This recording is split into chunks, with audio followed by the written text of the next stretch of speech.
Hi guys, in this section I'm gonna teach you the CSS. So first of all, let's start. What is the CSS? The CSS stands for Cascading Style Sheet, and now I'm gonna show you a website and I'll show you what is the CSS and where we are using the CSS. And this is a news website, CNN News. So here you can see that here are the colors, the content is managed, the content is aligned to the center, and here is the sidebar. All the things are well managed. So here are many colors, the pictures are managed. So all these things are done by using the CSS.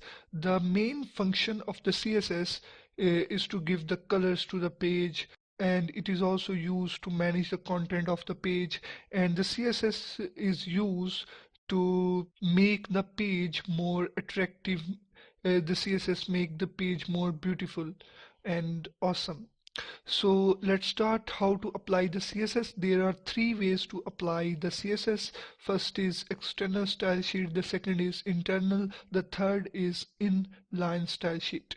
So let's start. First of all, I am gonna teach you the external style sheet.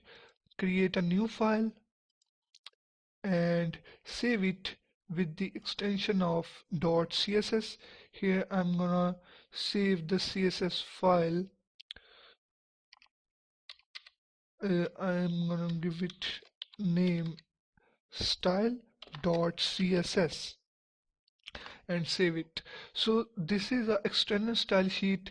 This is a CSS file. You can see that file here. This is a style and here is its extension.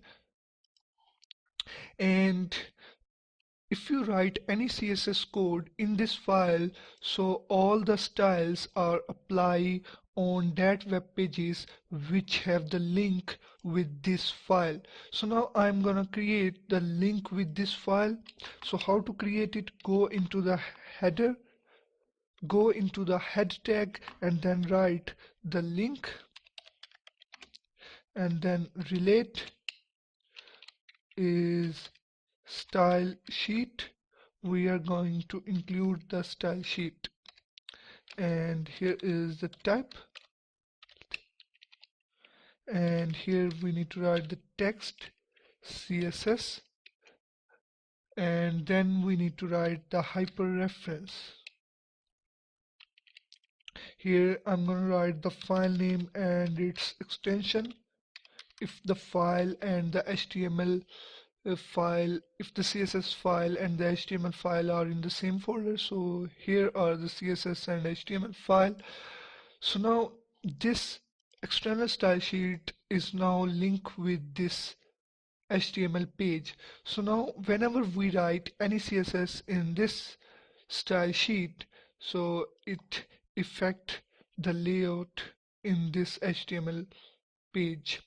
So now here we are also able to apply the CSS by using the internal style sheet.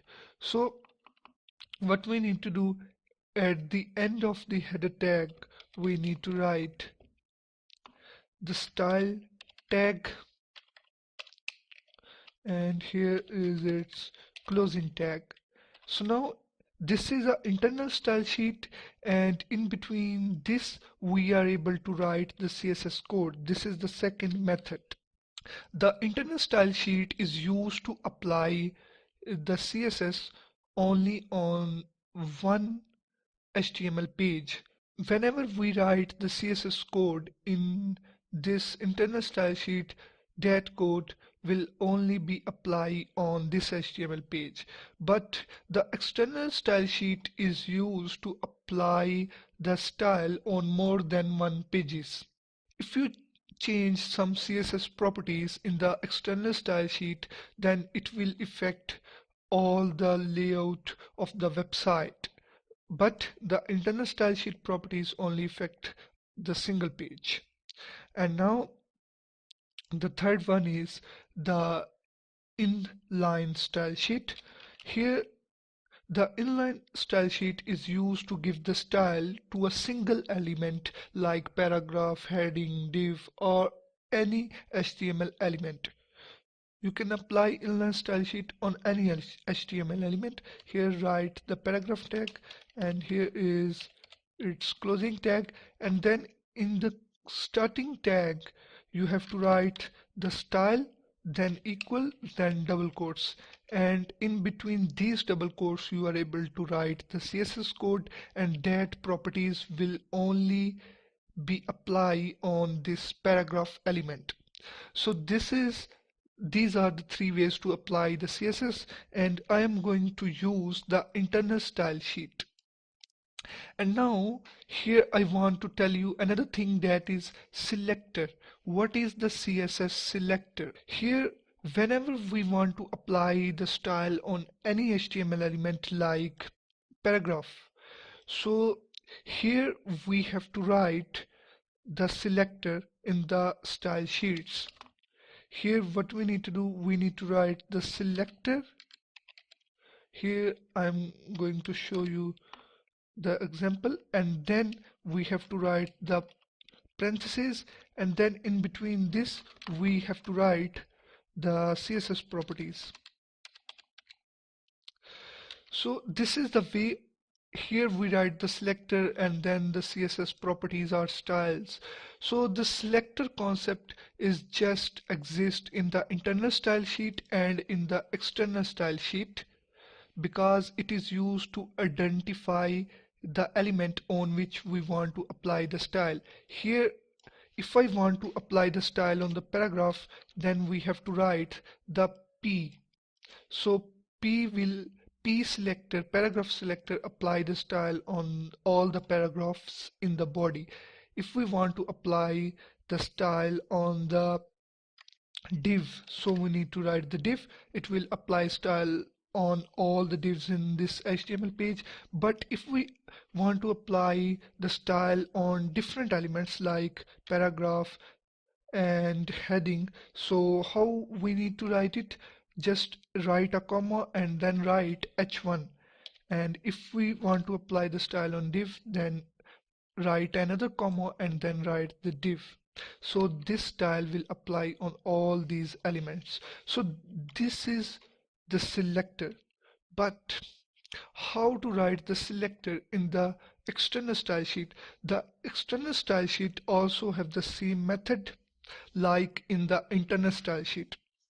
Here if we want to apply the style on paragraph, write P and then parentheses, and then we have to write the style.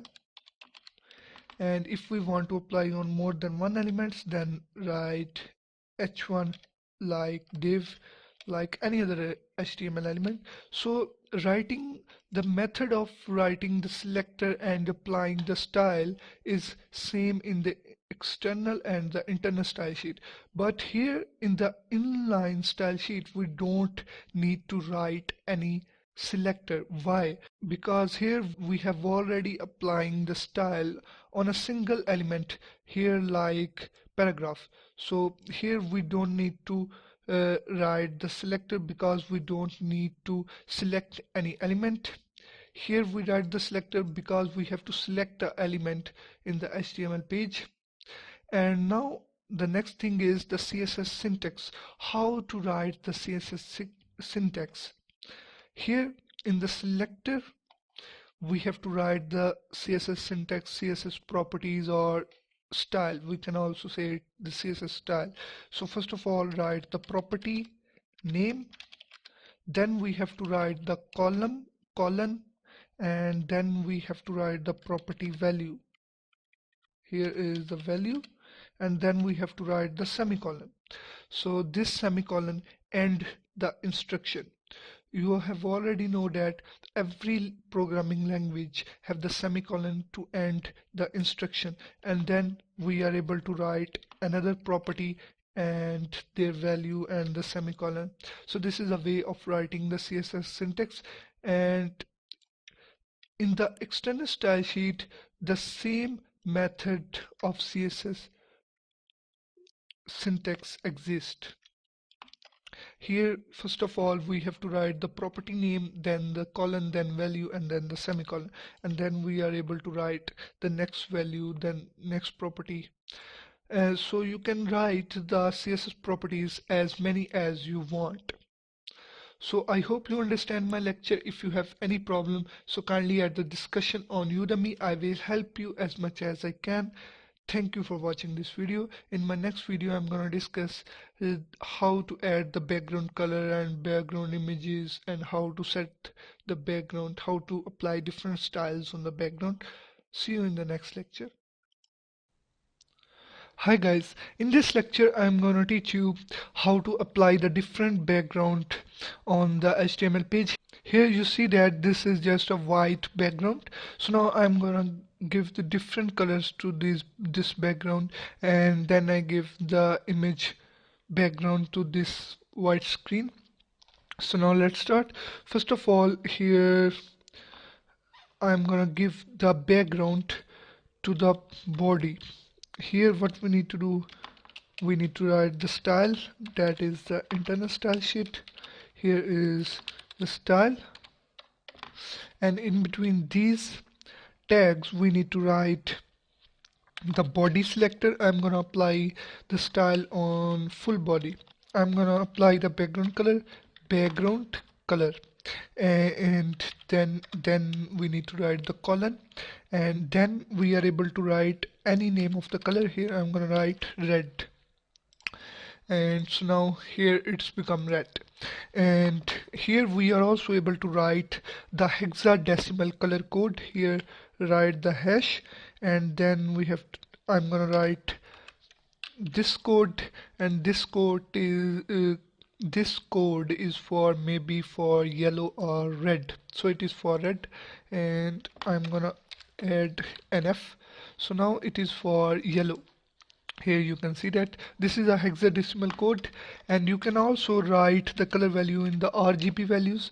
Here write the RGB, then we have to write the three number values from 0 to 255. Here I'm going to write the 0, a random value, 255. So let's check this. What is this color? So here this is a color. And now I am gonna give the background image.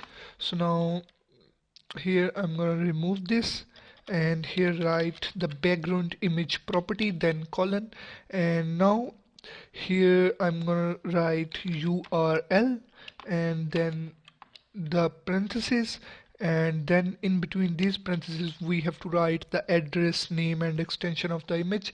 And here is a image whose extension is JPG and whose name is 1.jpg. Here write the 1.jpg, and now execute it. So here you can see that the images repeat over all the screen. Here is the image, and if we don't want to repeat the image, then we have to write background repeat property, and then we have to write no repeat. So now let's check it. So now the image is not going to repeat. And if we want to repeat the image in a specific direction, if we want to repeat the image in the X direction or in the X-axis, so what we need to do, we have to write repeat X. Here it is only repeating in the X-axis. If we want to repeat in the Y-axis or in the vertical direction, so we have to write like this.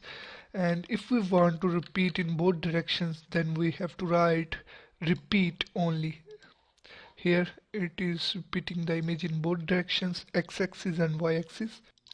And now I am going to tell you about another property related to the image, that is background position. And before this, here I'm going to write no repeat, so you can clearly understand the background position. Here write the background position property, then colon, and I'm gonna give it the value. You can give it the value right top or the left top or the left bottom or the right bottom. So now here I'm gonna give it the value right bottom, right top. So now let's check it. So now the images appear in the right top corner, and you can also give it the different values: left bottom, right bottom, and the left top. So now the we can also give it the value in the numbers. You can give it the value of the x-axis is 100 pixel. So now it is shown with the distance of 100 pixel in the x-axis and the 50 pixel distance in the y-axis. Here you can see that it is 100 pixel in the x-axis and the 50 pixel in the y-axis. And you can also give it the value in the percentages. Here is 100% and here is a 50% in the y-axis.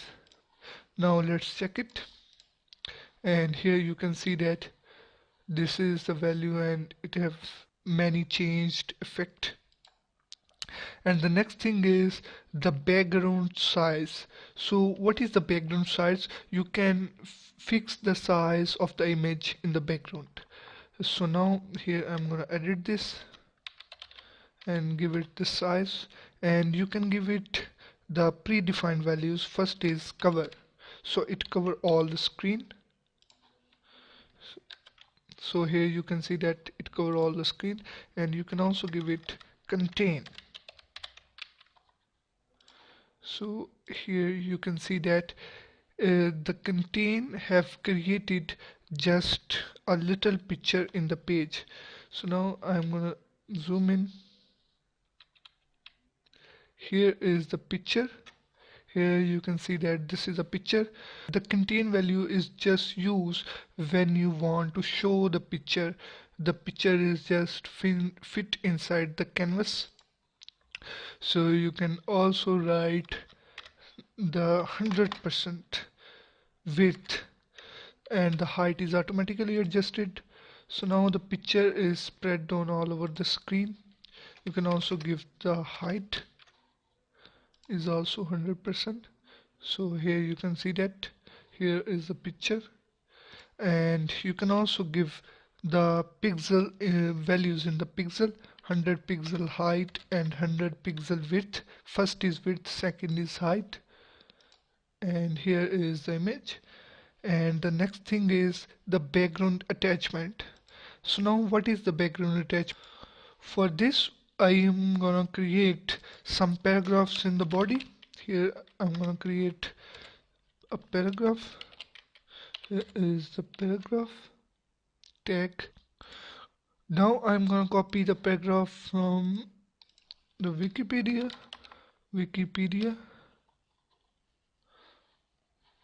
and here is the Wikipedia,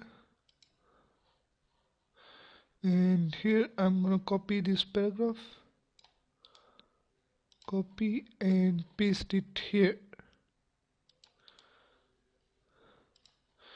So now this is just a simple paragraph, and now I'm gonna paste it many more times.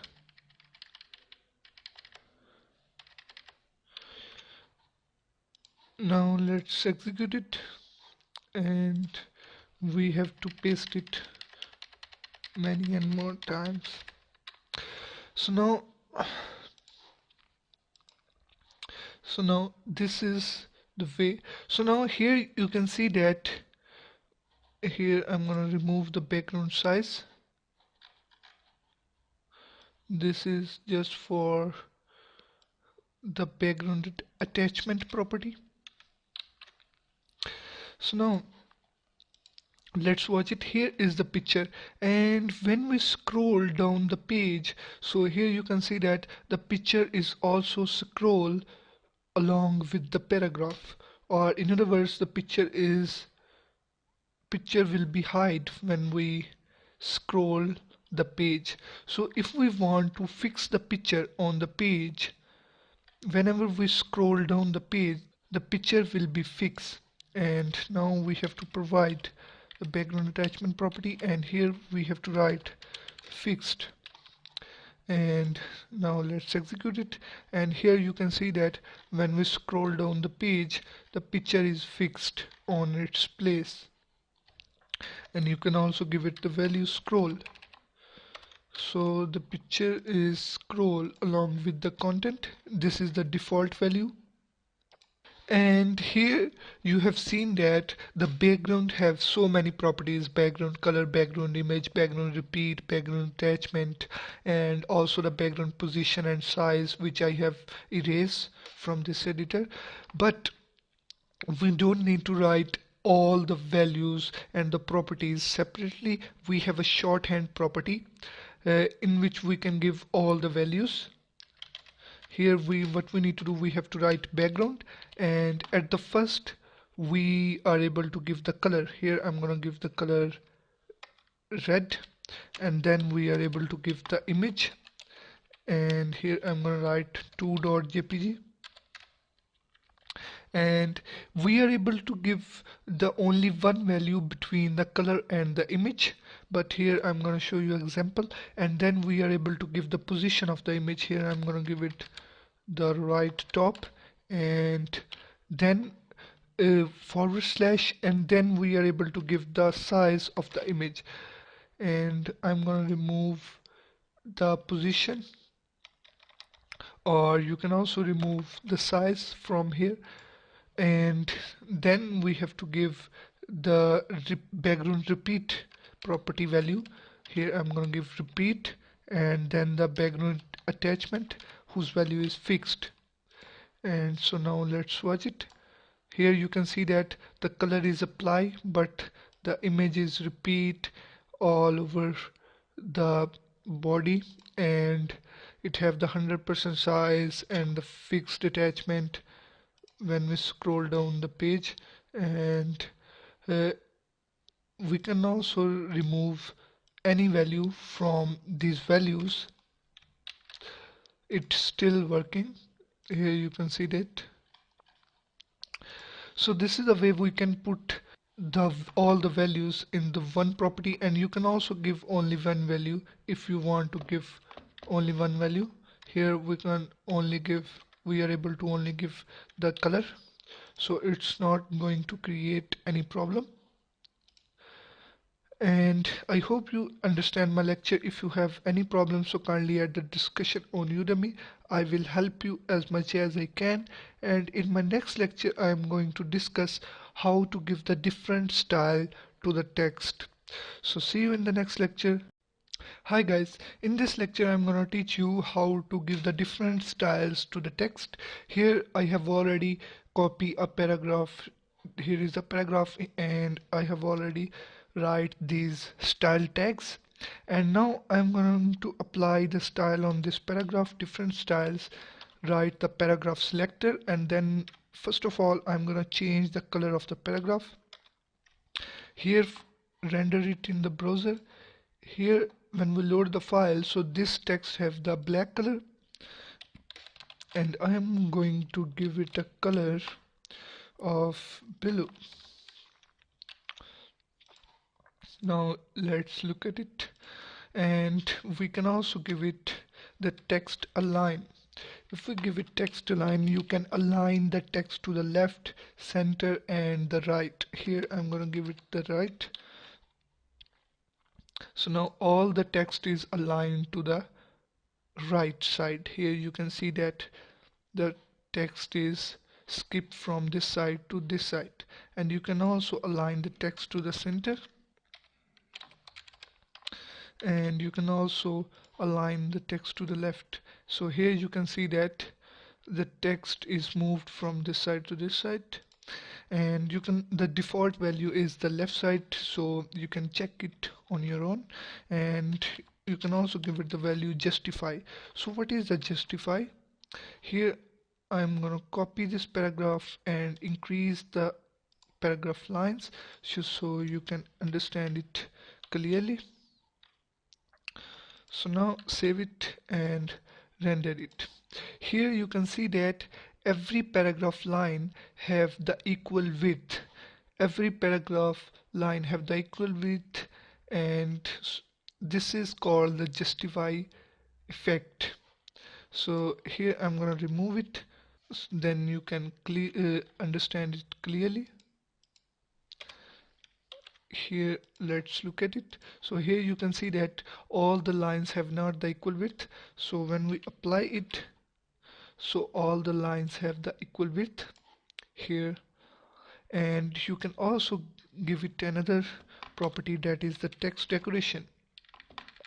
Here is the text decoration, and you can decorate the text by giving it the value underline. If we give it underline, so the text is become underline. Here you can see that if we give the overline value, the text is overline. Here you can see that the text, the line is on the upper side of the lines, and you can also write the line through.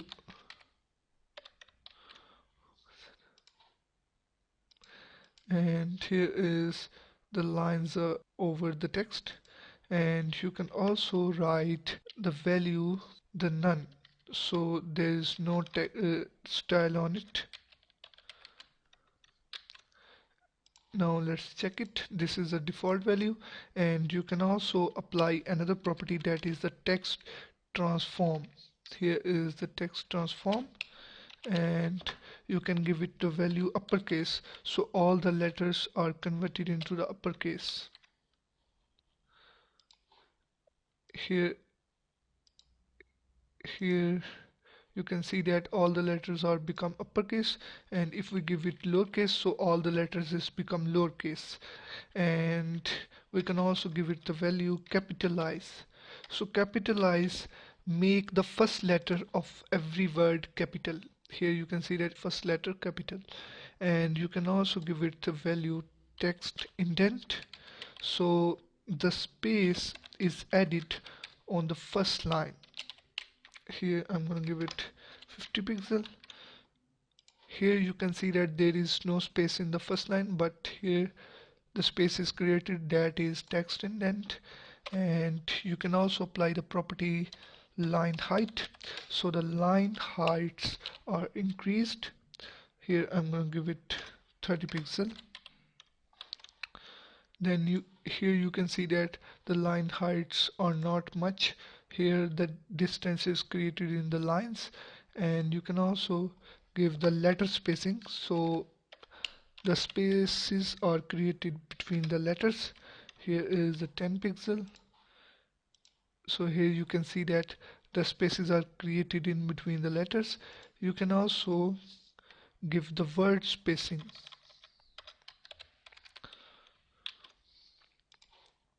Now the spaces are created in between the words, and you can also specify the direction of the text. Here I'm going to write the direction. There are two values of the direction. First is, that is default left to right. I'm going to give it right to left. RTL stands for right to left. So now here you can see that all the text is started from the right to left. Here you can see that this line clearly shows the text is started from this point. And you can also give the value, that is the white space. So what is the white space? The white space, remove the white space between the lines, and in other words, it removes the new lines in the paragraph. Here I'm gonna give it no wrap value. So now let's check it. Here you can see that the paragraph is in the single line, and we cannot see it. If you have any problems, so kindly add the discussion on Udemy. I will help you as much as I can. Thank you for watching this video. In my next video, I'm gonna discuss how to apply the different font size, font family, and different font effects on the text. See you in the next video. Hi guys, in this lecture you will be learning how to give the different font styles to the text. So first of all, here this paragraph have some ugly font. So first of all, I am gonna change the font of this text. So how to change the font? Here I'm gonna write the font family. So what is the font family? In the font family you are able to give uh, more than one font. So if one font is not exist in the computer, then the second font will automatically execute. First of all, I'm gonna give the Tahoma, then write the comma, and then I'm going to give the Arial, and if Arial is not exist, I'm gonna give the Times New Roman. But here Times New Roman, this sentence have three words, so we have to write these words in the inverted commas, Times New Roman, and then semicolon. So now let's execute it, and oops, I have forget to add the selector, and here I'm going to apply this font family on the paragraph, and now let's execute it. Here the font is changed. This is Tahoma font, and we are also able to give it the font size.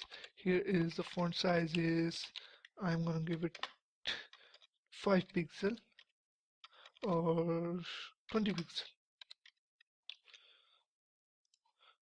So now its font size is increased, and here I want to tell you another thing, that is EM. So what is the EM?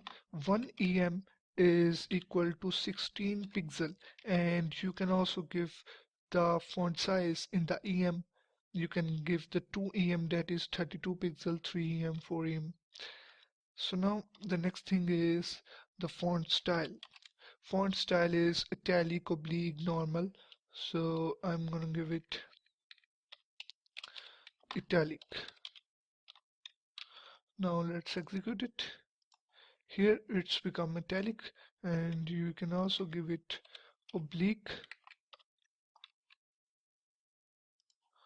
Here it's become oblique. It is just like the italic, and the default is normal. You can also give it the normal value, and you can also give the font weight. What is the font weight? The font weight contain the values. What is the font weight? It is bold, bolder, lighter. What is here? I have give the bold. We are able to give the bolder. Here it's become bolder, and you can also give it the lighter, and you can also give the values in the numbers. Here it is lighter, and you can also give it the numbers from the 100 to the 1000. No, its values is from the 100 to the 900. Here is the effect, and you can also give another property, that is font variant. So what is the font variant? The font variant is a property when we give the normal value, the text is normal. If we give the small caps, so all the small or the lowercase letters are converted into the uppercase, and the letters that is already uppercase or have the font size greater than the converted letters. So now let's render the page. So here you can see that all the letters are uppercase, but the previous or uppercase letters have the greater font size, and you can also give it the value normal, so the text is become normal. And the next thing is the shorthand property. You don't need to use all the properties. You can give all the values or the values what you want in the single line. Here first of all you are able to give the font style. I'm going to give it italic, and you can also give it the font variant, and then the font weight, and then you have to give the font size. Here is the 16 pixel, and then you are also able to give the line height after the forward slash, but here I'm gonna give the Tahoma font family, but I have write only one font. So this is the way we can give the different values. I hope you enjoy my lecture. If you have any problems, so kindly add the discussion on Udemy. I will help you as much as I can. Thank you for watching this video. Hi guys, in this lecture I am going to teach you the priority of the style sheets and how to add the comment in CSS and the classes and the how to give the different style to the HTML list. So first of all, let's start how to add the comment in CSS. So first of all, you have already know what is the comment. The comment is just used to describe the code. It is used to give the detail, and it is not rendered in the browser. When browser start executing the program, the browser ignore the comment. So how to add the comment in the internal style sheet? Here I'm gonna add the comment. First of all, we are able to write any text, then we have to write static and /. So now this is a comment. This is a way of adding the comment. First of all, we have to write the / static and then at the end static and /. So now the next thing is the priority of the style sheets. So now here I'm gonna apply the same style by using all the three methods on this paragraph. So now here first of all I'm gonna apply the style, and here in this I'm gonna write a style. I'm going to give it the color red. Here this inverted comma is extra, it is also extra. Here we have to write colon. So now I have give the color to this paragraph is red by using the inline style sheet, and then here I'm gonna create a selector and then give it the color yellow. And now I am going to link to a style sheet I have already created. Here I'm gonna give a link to that style sheet and then open it. Here relate style sheet type, here is the text /CSS and then hyperreference and then style.css. and now I'm going to open it. Here style.css.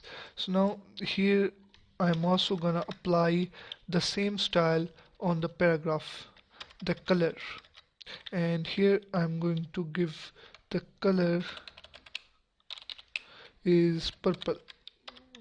So now all of these three style sheets are applying different color on this paragraph. So now the question is this: what color is applied on this paragraph?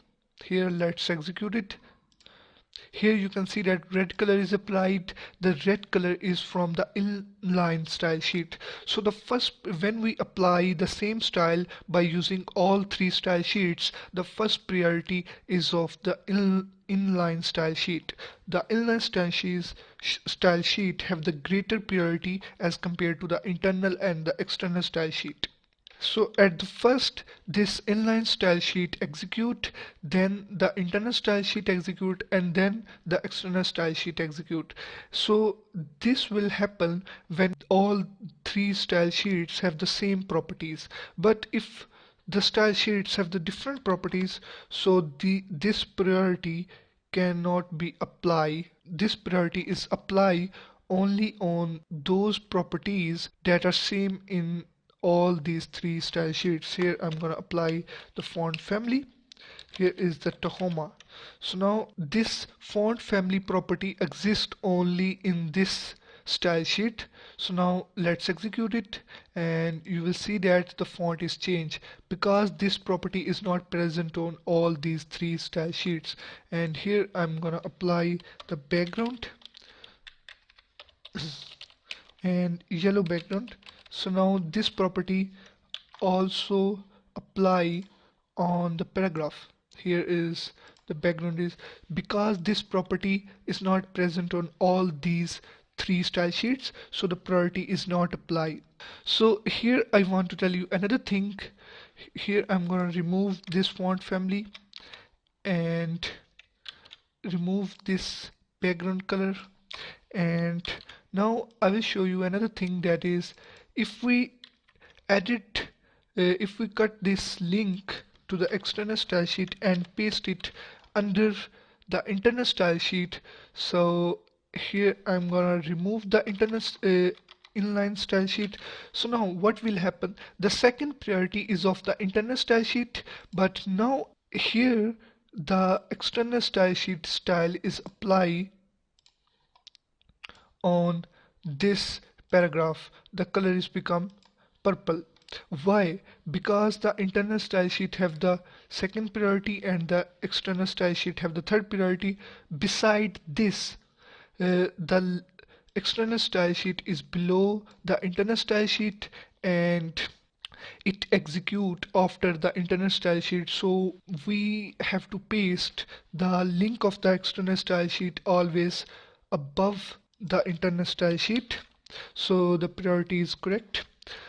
You have to adjust these things. Now the next thing is the classes. What is the classes? Here I'm gonna create two paragraphs and then apply the different styles on these paragraphs. Here I'm gonna remove the external style sheet and remove this link, and now here I'm gonna copy this paragraph and paste it here. So now here are two paragraphs, execute it, and now I am gonna apply the background color on the first paragraph. Here I have write the background property, and then here I have write the red, and I have also write the selector. But now what happened, here you can see that the background color is applied on both paragraphs. Why?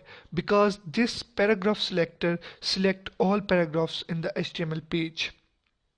So now what we need to do, we have to give the class. What is the class? The class is the identity which we are able to give to any HTML element, and then an HTML element have their identity, so we can recognize any HTML element with their class. So now here I'm gonna give it a class. Here we have to write the class in the starting tag of any HTML element. Then we have to write the inverted commas, and then we have to write any text. But here I'm gonna write first, and here I'm also gonna give a class. Here I'm gonna write class, inverted commas, and here is the second. So now this paragraph have the identity second, and this have the first. You can write any text, and now I'm gonna use these identities to give the different properties. Here what we need to do, we need to use these classes as the selector. Here we have to write the classes starting with the dot. We must need to write the dot before the class name, dot first, and then we are able to provide the background properties. And here I'm gonna write the second class, dot second, and then here its background color is different. Its background color is become the yellow. So now let's execute it, and here you see that both have the different colors because we have given the classes and we have used the classes as the selectors. So now we are also able to use the classes to give the same properties to both paragraphs or to the different elements. Here I'm gonna create a heading. Here is a heading which have a random text. Here is the h1. If we provide the same classes to all of these elements, so we can apply the same properties to all of these elements, or we can apply the same style on all these three elements. Here I'm gonna change the name to the first. This paragraph also have the class name first, and here I'm also gonna give the class name first. You can give the same classes to any number of elements. You can give the same classes to different HTML elements. You can give the different classes to the different HTML elements. You can give the different classes to the same HTML elements. So now here all these have the first class. So now all the HTML elements have the background red. So now execute. So all HTML elements have the background red. So this is the way of using the class. So I hope you understand how to use the class. And the next thing is the list, how to give the different styles to the list. So now I'm going to remove it, and here I am also going to remove these paragraphs, and here I am going to create two lists. Here is the unordered list, and it has the li, and here is the t, and here I'm gonna edit it to the coffee, and here is the milk, and here is the sugar. So now I'm gonna give the different styles by using the CSS to this list. Now execute it. So it have the dot or the bullets index. So now what we need to do, we just need to write ul and then parentheses.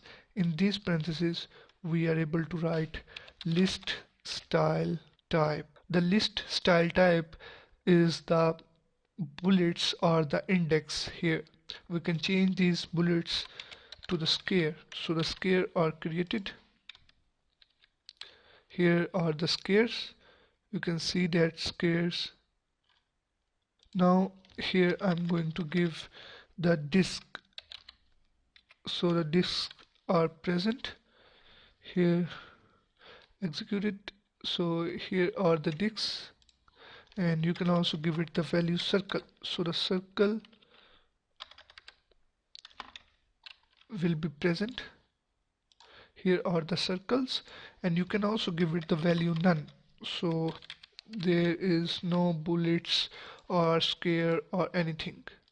And you can also give the image at the place of the index. Here I'm gonna give the list style image, here URL, and then in between these parentheses we have to give inverted commas, and here we need to write 1.jpg.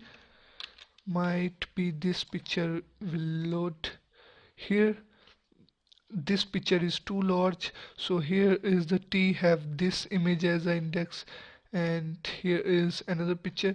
You can give the small pictures instead of these large pictures. And now I'm going to create the order list. Here is the order list, and now execute it. So here are the 1 to 3 are present, so we can edit this. We can give the list style type. Here I'm going to remove it. You can give the list style type. First of all, edit it to OL and give the value list style type is upper Roman. Here is the upper Roman. So now let's execute it. So now it is upper Roman. We can also give it the lower Roman, and now I'm going to give it upper alpha. So there is a capital letters. Here is the upper alpha. Alpha have the wrong spelling. Alpha. So that's why it cannot execute. So here are the upper case capital letters. You can also give it the lower alpha, so there are lowercase letters. You can also give it the value decimal, so there are letters are present. Sorry, it's not letters, its numbers are present, 1 2 3. Here I'm going to write decimal. So there are numbers, and you can also give it leading 0, so all the numbers have the 0 at the start. Here are the zeros, and now you can also put the none value. Here I'm going to give it the none value, and there is nothing present. And you can also put the image list style image here. What you need to do, you need to write the URL and then write the name and the extension of the file. Here is the 2.jpg, and let's load it. Here are the images are present. Here you can see that. So this is the way we can give the different style to the HTML list. And in my next lecture I'm going to discuss the border, how to add the border, how to add the outline, how to add the padding, margin. So see you in the next lecture. Thank you for watching this video. Hi guys, in this lecture I am going to teach you how to add the border, outline, margin, padding and dimension. What are these terms? Let's discuss these terms. First of all, I want to tell you about the border. So what is the border? The border is just a boundary. All the HTML elements have the boundary, like a paragraph, div, span and the heading, and every HTML element have the border. So we cannot see the border clearly because we have not defined the values for the border. The border is not visible to us. We have not created the border. So now first of all, here I'm gonna copy a paragraph from the previous file. Here I'm going to open the previous file, and here is, and copy this paragraph. So now paste it here. Here create the paragraph tags. Here is the P, paste it here. So now what we need to do, let's render it. Here in the browser you can see that there is not a boundary of this paragraph, there is not any line. So now we are gonna define the line, or we can also say that boundary, border. So what we need to do, first of all, we need to write the border style. What are the border style? The border style is solid. The next thing is the border width.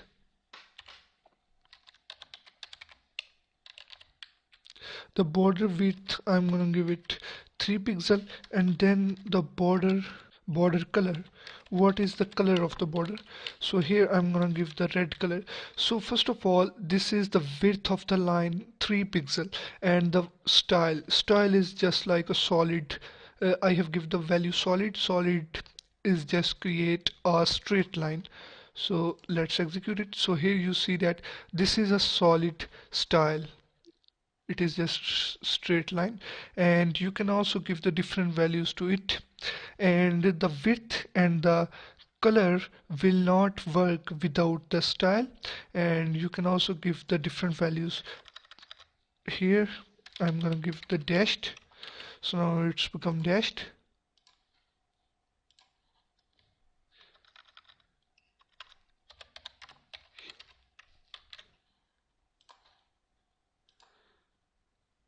And now it's become visible. Here I'm gonna check the spelling, double.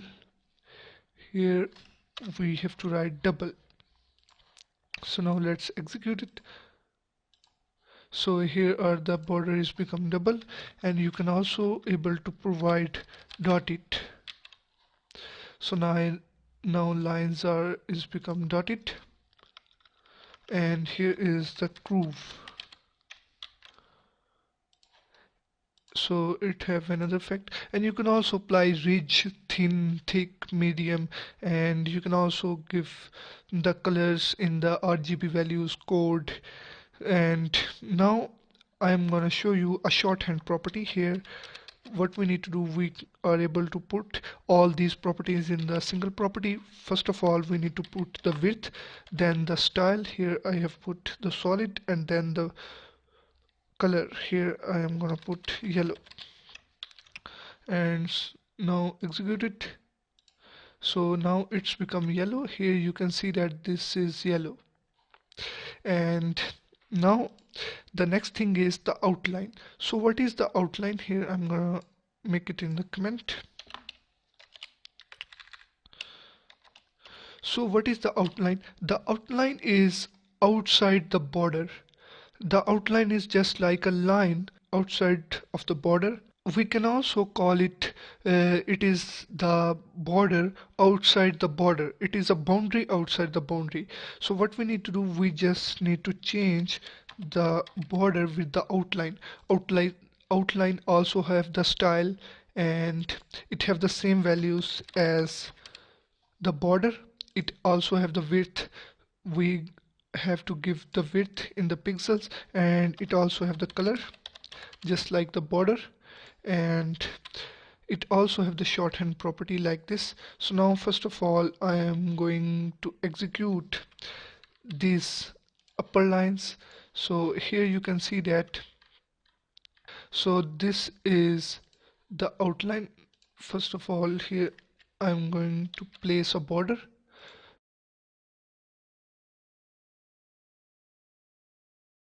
So here I'm going to give the style solid, so you can watch it clearly. So here you can see that yellow is a border and the red is the outline. Here you can see that red color is of outline, and you can also give a shorthand property of the outline just like the border. What we need to do, we just need to change the word border with the outline. It also have the width and then the style and then the color. It is just like the border. And the next thing is the margin. What is the margin? The margin is just a space. The margin is used to adjust the content in the web page. Here I'm going to show you a website, CNN, of course. So now open it. So now here you can see that here is, this is a sidebar and this is a content area. So here you can see that this content area, this images have the space on its right side. So this is a margin. Here this sidebar have the space on its left side. So here is the margin. So this margin is used to adjust the content in the website. It is the space outside the border. So now here I'm gonna remove the outline, and here change its color to the red, and now you are able to create the space from the upper side, from the left side, right side, and the bottom side. And now first of all I'm gonna change the zoom percentage. So now first of all I'm gonna create the margin top. It create the space on the upper side, 10 pixel. So now watch it, it's less, so I'm going to increase it to the 50 pixel. So here you see that here the space is created. This is the margin top. You can also create the margin left. So execute it. So here the space on the left side, this is the margin left. You can also create the space on the right side. Here is the space on the right side, and you can also give the space on the bottom side. And to view the space of the bottom side, you have to write some text below it, so you can clearly watch the space on the bottom side. So here you can watch this space is created on the bottom side, so the text appear here. And you don't need to write all of these 4 margins. You can also give all of these 4 values in the single line. Here what you need to do, just write margin, and then first of all you need to give, if you give the 4 values, then the first value is for the top side. 20 pixel is the top side, then the left side, then the 30 pixel is for the bottom side, and then the 40 pixel is for the right side. So now let's execute it. So here it is adjusted with the new values. I'm gonna make it in the comment previous values. So if we give only three values to it, then the first value is for the top side, the second value is for the right and left, the third value is for the bottom. And if we give only two values, the first value is for the top and bottom, the second value is for the right and left. And if we give only one value, so this value is for all sides. Here execute and see the effect. The next thing is the padding. So what is the padding? The padding is the space inside the border. Here you can see that there is no space inside the border. The content is very close to the border. So we're gonna create the space inside the border. What we are able to create the space from all over the four sides. So now first of all I'm going to create the space from the top side. We have to write padding top. Here I'm going to give 10 pixel from the top. It is the space inside the border. Here you can see that this space is the outside the border, this is margin, and inside the border this is padding. And we can also give the left side. Here is the left side, and here is the right side, and then the bottom side.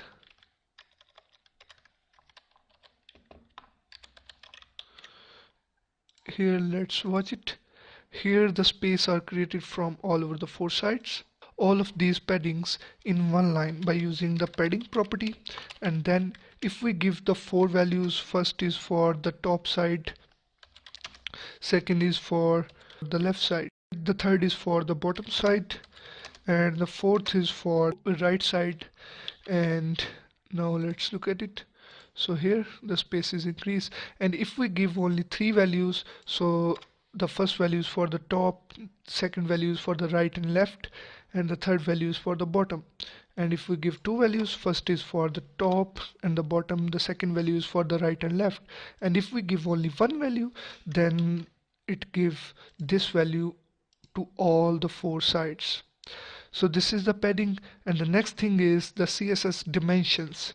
So what is the CSS dimensions? Here I am going to make all of these things in the comment.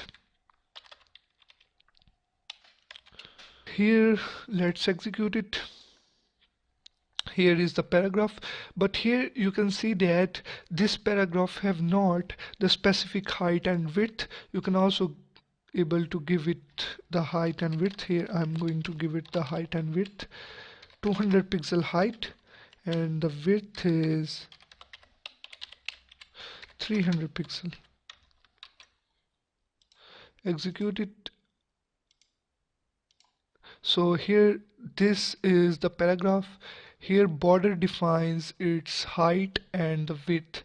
The content is overflow. We are able to increase its height. So now it is adjusted. So now we are also able to give it the maximum height. If we give the maximum height, so its height cannot be increased more than the maximum height. Here we have the height that is 500, but if we give the maximum height that is 400, so its height is become 400. Here you can see that its height is reduced, it's become 400. We can also give it maximum width.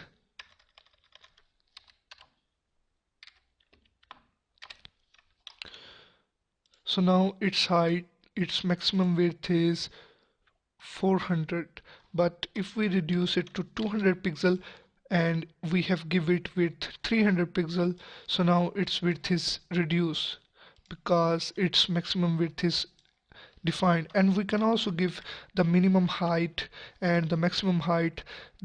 So the minimum height is used when we open any website in the mobile or on the short screen. Also the minimum width is for the short screen. When we many users today open the website on the short screens, then it will give the comfort for the mobile users minimum height. So I hope you understand my lecture. If you have any problems, so kindly add the discussion on Udemy. I will help you as much as I can. In my next lecture, I am going to discuss how to give the different styles to the table and how to the div and to the HTML5 elements, header, footers and other elements. So see you in the next lecture. Hi guys, in this lecture you will be learning the CSS dimension, how to give the different values to the CSS dimensions like width and height, and we are gonna give the percentage. The values are in the percentage and the fixed value. So here I have already created a heading and its background color is red. So here you can see that it is spread all over the screen. So now we can also give it the width and the height. If we give the width is 80%, you can give the width in the percentages. So now it covers the only 80% screen. If we give the 60%, then it covers the 60%. You can give any value, 62, 63, 1%, 2% that you want. But here if we give the height and if we give the 20%, so it's not going to show any effect on it, because it will show the effect under special circumstances. But here you can also give it the different values to these height and width. If you give auto to both of these, so the height and width of this h1 element, heading element, automatically adjusted as we put the content inside the heading.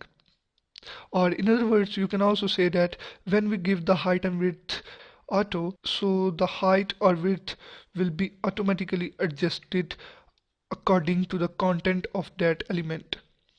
We can also say that if we give auto value to the height or the width, then the height or the width of that element will be adjusted automatically according to the content inside that element. So here I'm gonna increase the content, so now its height is automatically adjusted. Here you can see that, and its width is also increased because we have given the value auto, so it is adjusted according to the auto value.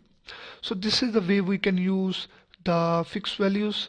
So I hope you understand this lecture. If you have any problems, so kindly add the discussion on Udemy. I will help you as much as I can.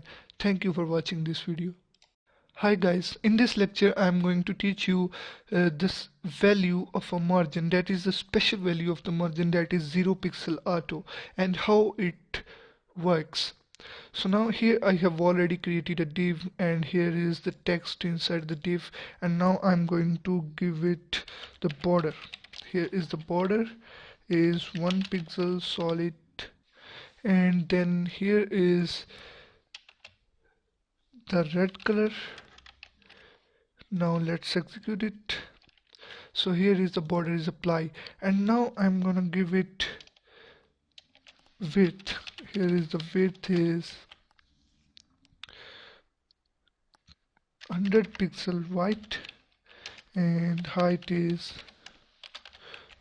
100 pixel. So now let's look at it. So here it look like this. So now I'm going to increase its width to the 600 pixel.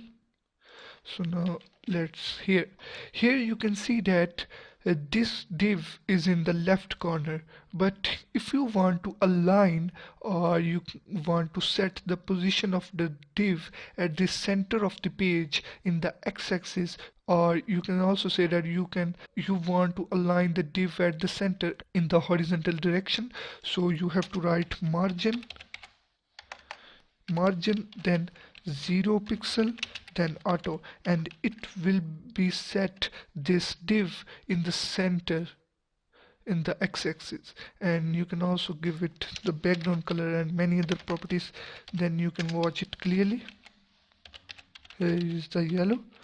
So now let's look at it. So in this way you can set the div to the center. So I hope you enjoy this lecture. If you have any problems, so kindly add the discussion on Udemy. I will help you as much as I can. So thank you for watching this video. Hi guys, in this lecture we are gonna learn the display property, that is the CSS property. And now let's start. But before this, here I want to tell you something, that what is the display property. The display property is used to change the display. I have already tell you the block level elements and the inline elements. So what is the block level elements? That are shown as a block, as a container, and it have the new line before and after it, and it cover the full space on the screen. And we can change the display of these elements. We can show the block level elements as the inline elements and the inline elements as the block level elements by using the display property. But before this, I want to tell you something, that is block level elements and the inline elements properties, or you can say that the identifications of the block level elements and the inline elements. So now here I have already created this page. Its name is display.html. This time it is different, and here is the body, and here is the HTML element head style, and here is its render page. And now here I'm gonna copy a paragraph from the Wikipedia. Here is this paragraph, little paragraph, and here in the body I have pasted it. And now first of all I'm gonna show you what is the block level element exact. In the HTML section I have teach you the block level elements and the inline elements without the CSS, but now I'm gonna teach you with the CSS, so your concept is going to be clear more. So here I'm gonna enclose this line in the paragraph. This line is now a paragraph. We have enclosed it inside the paragraph. So now let's render it, and here you see that this line have the new line before and after it, so it's mean it is a block level element. The paragraph is a block level element. Here when we remove these paragraph tags, so now it is just a simple paragraph. And when we apply these tags, so now this line have the complete new line before and after it, so this is the block level element. And the second identification of the block level element, here I'm gonna apply the border on this paragraph. Here is border 1 pixel solid, here is red, and here it is. So here you see that we have applied this border on a paragraph, but it will be applied on the complete line. Or you can say that the block level elements is display as a box, it is display as a container. It will cover the full space in front of it. It will cover the 100% width, and we can also give the height and width to the block level elements. Here I'm gonna give it the width. Here is 20 pixel, and now the border is reduced. So now there are three identifications of the block level element. It have the new lines before and after it. It will cover the complete space, and we can give it the width and height. And now here I'm going to tell you about its display property. Here is the display property. By using this display property we can change the display of the paragraph. Here you can see that this is as a block, so this is the default value for this paragraph. The paragraph have the display block value, but we can give it other values, that is the inline values. But before this I'm gonna show you what is the inline. Here is, I'm gonna enclose this text Now in the span is an inline element. Here is span and here is span and here I'm gonna remove it. This value is for the paragraph. Here I want to tell you another thing, that paragraph heading and the div or the block level elements, and the span, anchor tag, image is a inline elements, and here it is. So now here you see that the text that is inside the span is displayed as a simple text inside the border. It have not the full space, it have not the new line, and we cannot able to give the width to the span. Here I'm gonna give it the 200 pixel, but it is not going to be apply on it. So now you can see that this is the identifications of an inline element. It have not new line, it will not cover all the space on the screen, we cannot give it the width and height. And now this is okay, and now we are going to change the display. Here this span have the display value inline because it is inline element, but we are going to change it. I'm going to make this span as a block level element. So how to do this? Here is we have to change its value. Here we have to give it block. So now this span is become the block level element. Here you see that it is shown on the second line and it will cover all the space on the screen, and it is on the new line.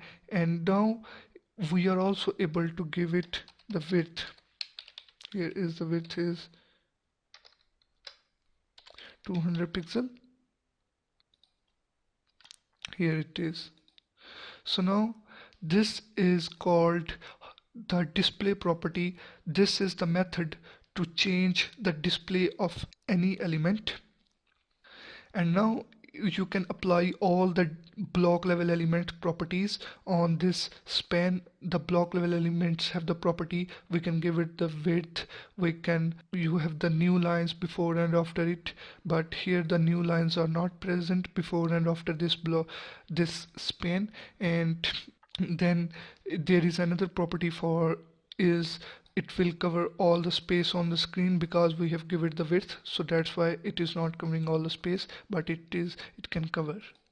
So now this is the method to make an inline element into a block level element, and here I'm gonna make it again a inline element. Here it is. So now it is simple. And now here I'm gonna make this span a paragraph, and then this is a block level element, and now I'm gonna change it into the inline element. Here is display, and here I'm gonna render it. So now it is a block level element, and here I'm gonna give it inline, and then it have no new line before and after it, and it will not cover full space, and you cannot give it the width and height. Here is the width, I'm going to give it the width, but it is not going to be applied because now it is an inline element. But when we apply the default property on it, block, so all the properties are going to be work because it will become the block level elements. So this is the way to make a block level element into an inline element, and then an inline element into a block level elements. Then they will interchange their properties completely. And now here I'm going to tell you about the third one value of this display, that is inline block. And what is the inline block? We can give the inline block value to any element, to a block level element, and we can also give this value to an inline element.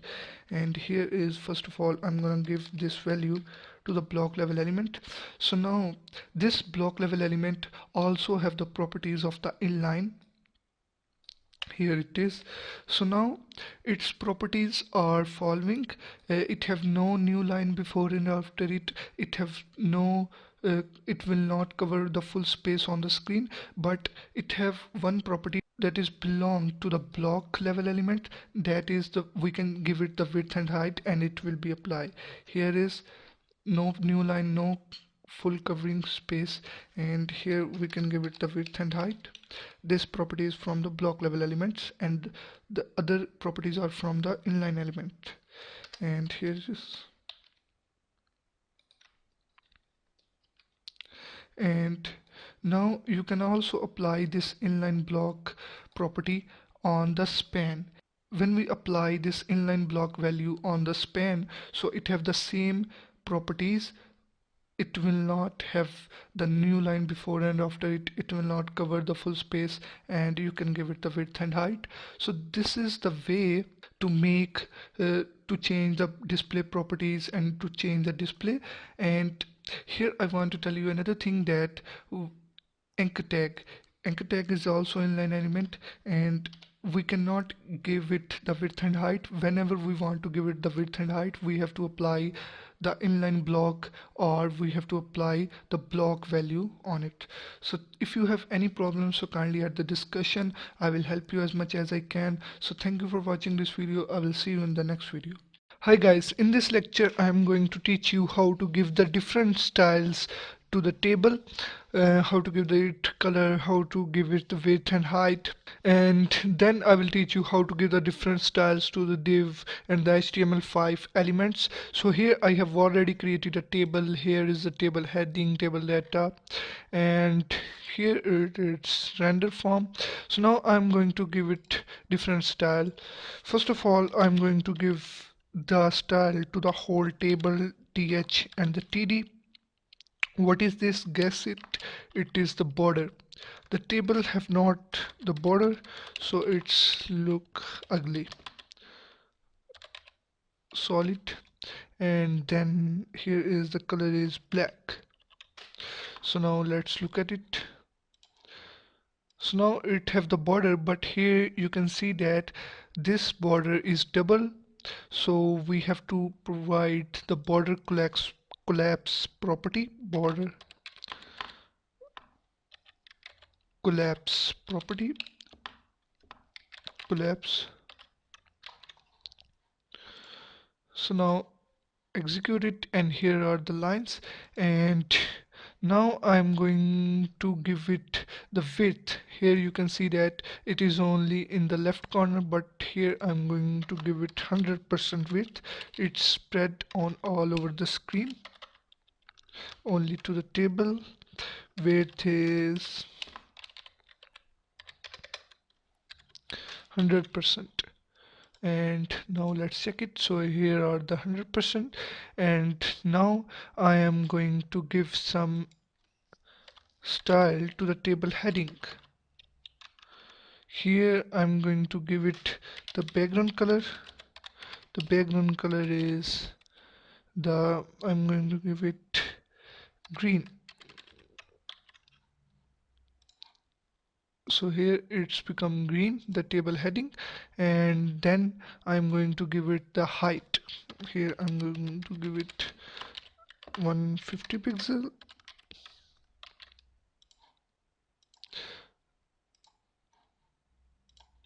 Look at it, here is little mistake.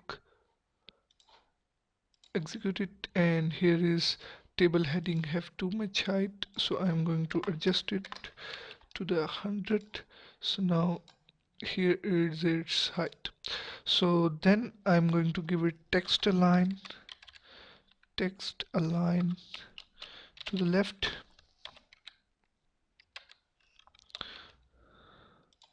So now it is aligned to the left, and you can also give it to the center and vertical align to the top. Then it is at the top in the vertically here. And now I'm going to give the style to the table data. Here is the table data. Here I'm first of all give it the padding 10 pixel, and let's execute it. So here the space inside the table data is increased. Now I am going to give the different styles to the div, because I have already teach you how to give the colors and the fonts. You are able to give it some other styles, and you can give it on your own. Now I'm going to give the different styles to the div. So you have already know why we use the div. The div is used to manage the content, and now I'm going to give the style to the div. Here I'm going to give it in a comment. So now here at the top we have to place the paragraph. Here is the paragraph, and I'm going to copy this paragraph from the CNN. Here open any post and copy the paragraph.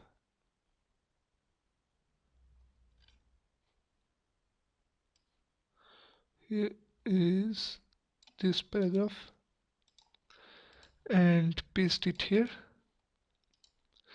So now this paragraph I'm gonna place it in the div.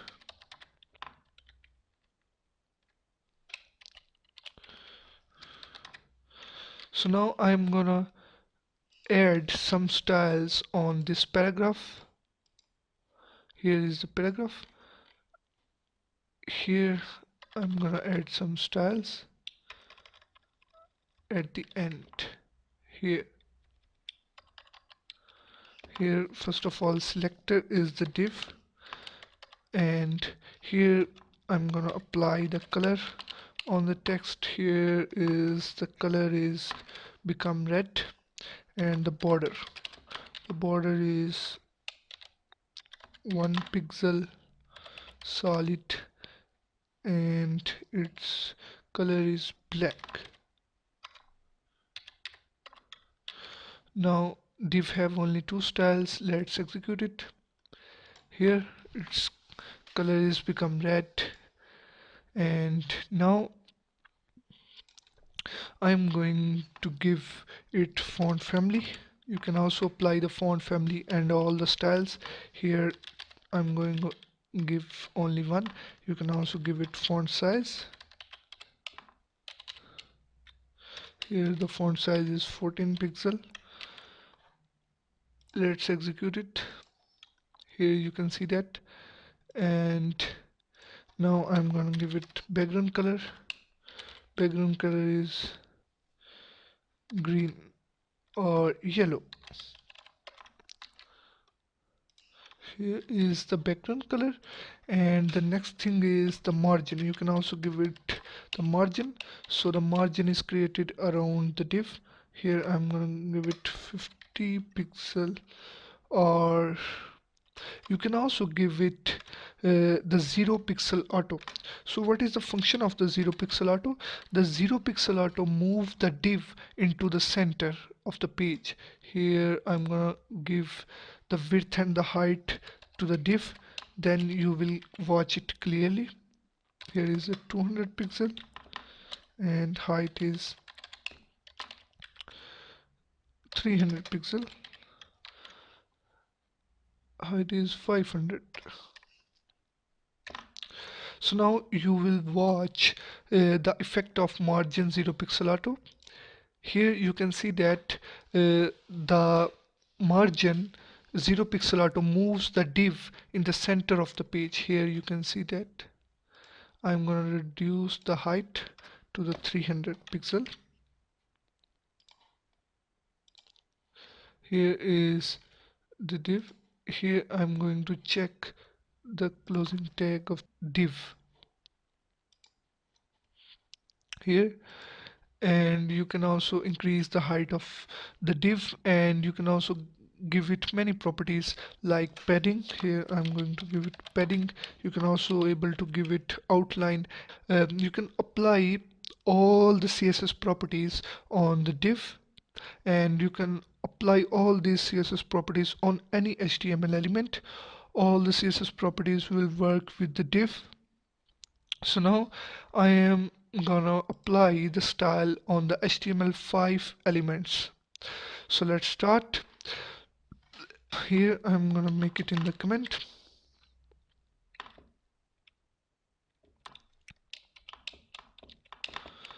HTML5 semantic elements also used to manage the content, and it is also used to make the page structure. The div is also used to manage the content, and it is also used to contain other HTML elements. HTML5 elements are also used for this purpose. So all the CSS properties are implemented on the HTML5 elements that we have apply on the div, or we can apply on other elements. Here I am going to edit the div to the header, and here edit this to the header. So now this paragraph is in the header. Here you can watch this. So now here if we edit the selector to the header, so now all these properties will apply on this. Here you can see that all the properties are apply on the header. The background color, the color, font size, font family, border, padding, margin, all the properties are apply on the header. So this is the way you can apply these properties on the footer. Make it in the footer, and here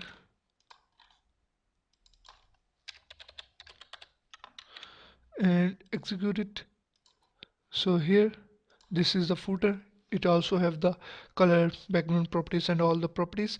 And using this way, or you can create the section, article, main, and all the HTML5 elements and put the content in those elements, and you can apply these CSS properties. Here I have shown the header and the footer. These are working for the CSS properties. You can also put these properties on the aside, navigation, nav tag, and also many other tags. Now here I'm gonna create an anchor tag, and then we will give it the background and the padding and the border and all the things. Its purpose is that you can give the style to the anchor tags. Here is an anchor tag, and here I'm gonna write pitbull, and now here I'm gonna see you how it look like. So here is the this, and now here I'm gonna give it the styles, and here what we need to do, here I'm gonna copy these first 5 styles: font family, font size, background color, and the border color of the text, and here it is. And in this way you can give the style to the anchor tag. And the next thing is the padding. You can also give the padding to the anchor tag. Here is the padding, and here I'm gonna increase it. Here it is. And the next thing that I want to tell you, you are not able to give the width and height to the anchor tag because its default display property is the inline. It have not a new line before and after it, so that's why we cannot able to give it width and height. But there is another method. By using that method you can give the width and height to the anchor tag. That is, if we give the display inline block to the anchor tag, so then it will be okay. So what is the display inline block? Here I'm gonna show you. First of all we have to write display, and then here I'm gonna change its display settings.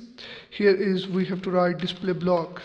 I have already tell you about the inline elements and the block elements. Inline elements are those who have not displays as the block. It have not the new lines before and after it. And the block level elements are those who have the new lines before and after it. So that's why now this anchor tag is inline element by default, and now we have give it inline block. So what is the function of the inline block?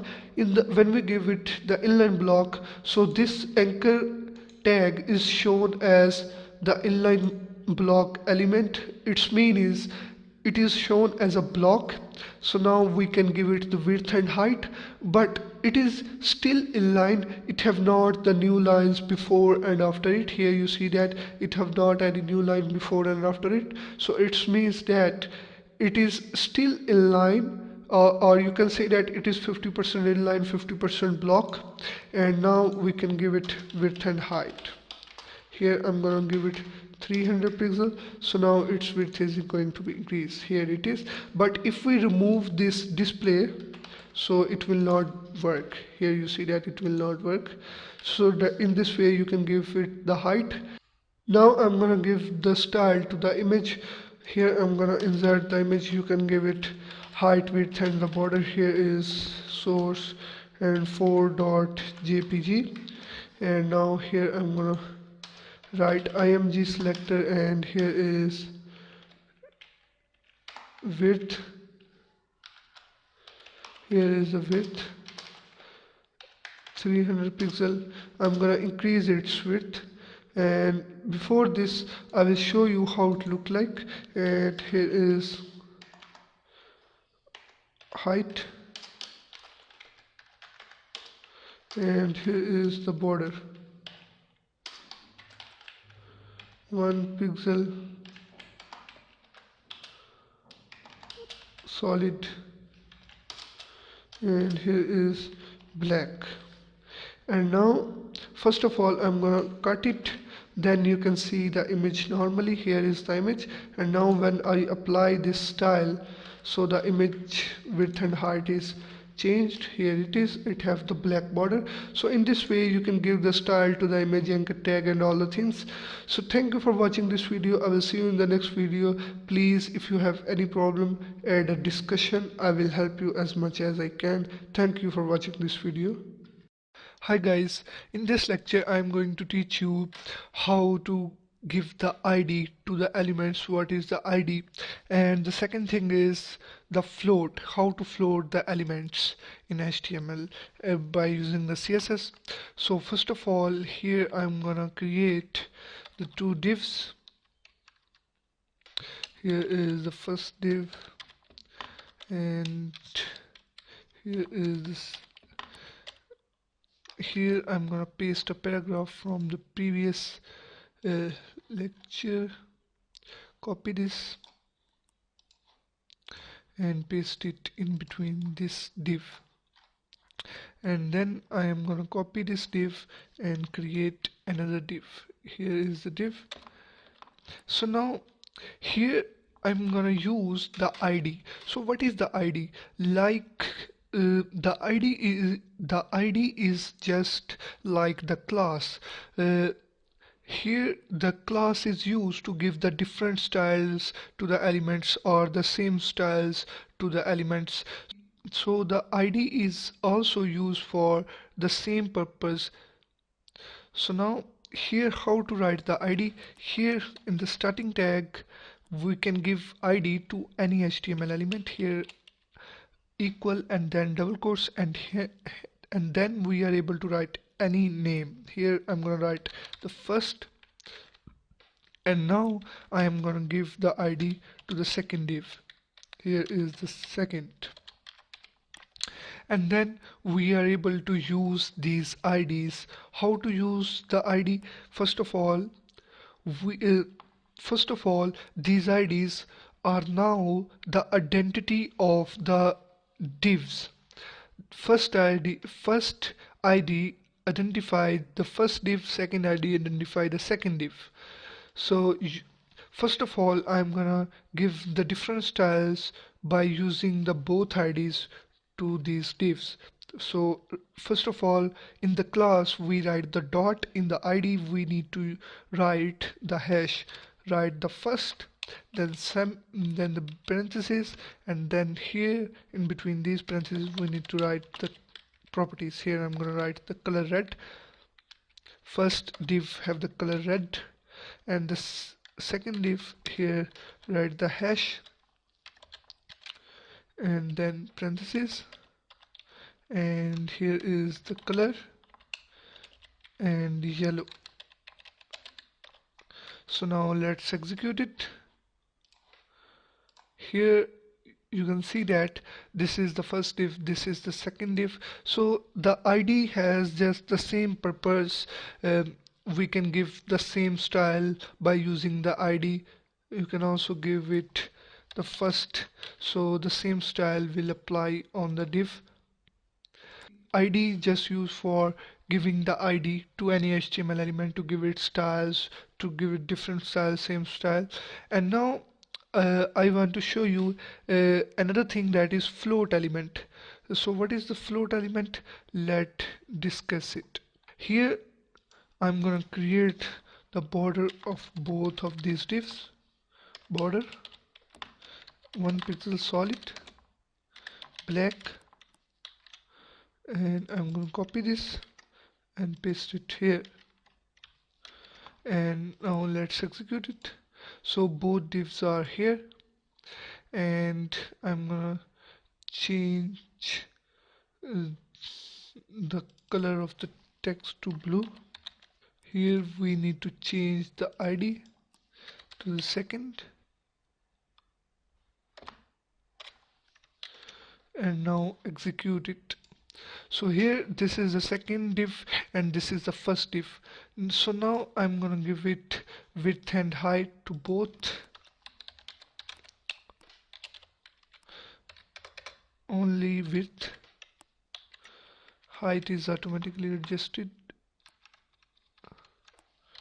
Width is 200 pixel, or increase it 600 pixel.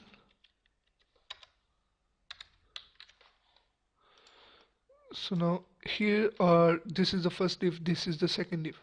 So now this div is align, or it is float or move to the left. Both divs are moved to the left. This is called the floating. We are able to change the value of the float. Here I'm going to give the value to the float is right. So the div is moved to the right corner. First div is moved to the right corner. Here you can see that this is the first div. It is moved to the right corner, and you can also give it the left. So the first div move to the left corner, and you can also give the float left to both of these divs. Here I'm going to give it left. So now let's execute it. So here this is the first div, this is the second div. Both divs are float to the left. The white space is covered by the div. And so now here I want to show you another thing.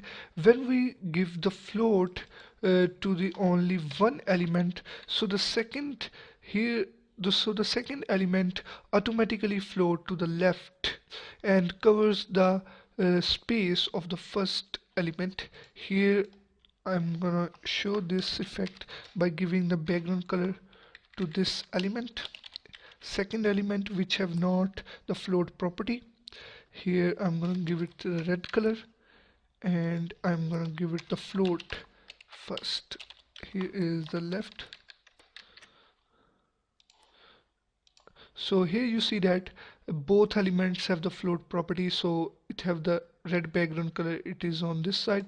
But if I remove the float from this div, so what happens? Here you see that this div expand on all the area of the first div. So what we need to do, we need to write the clear both property.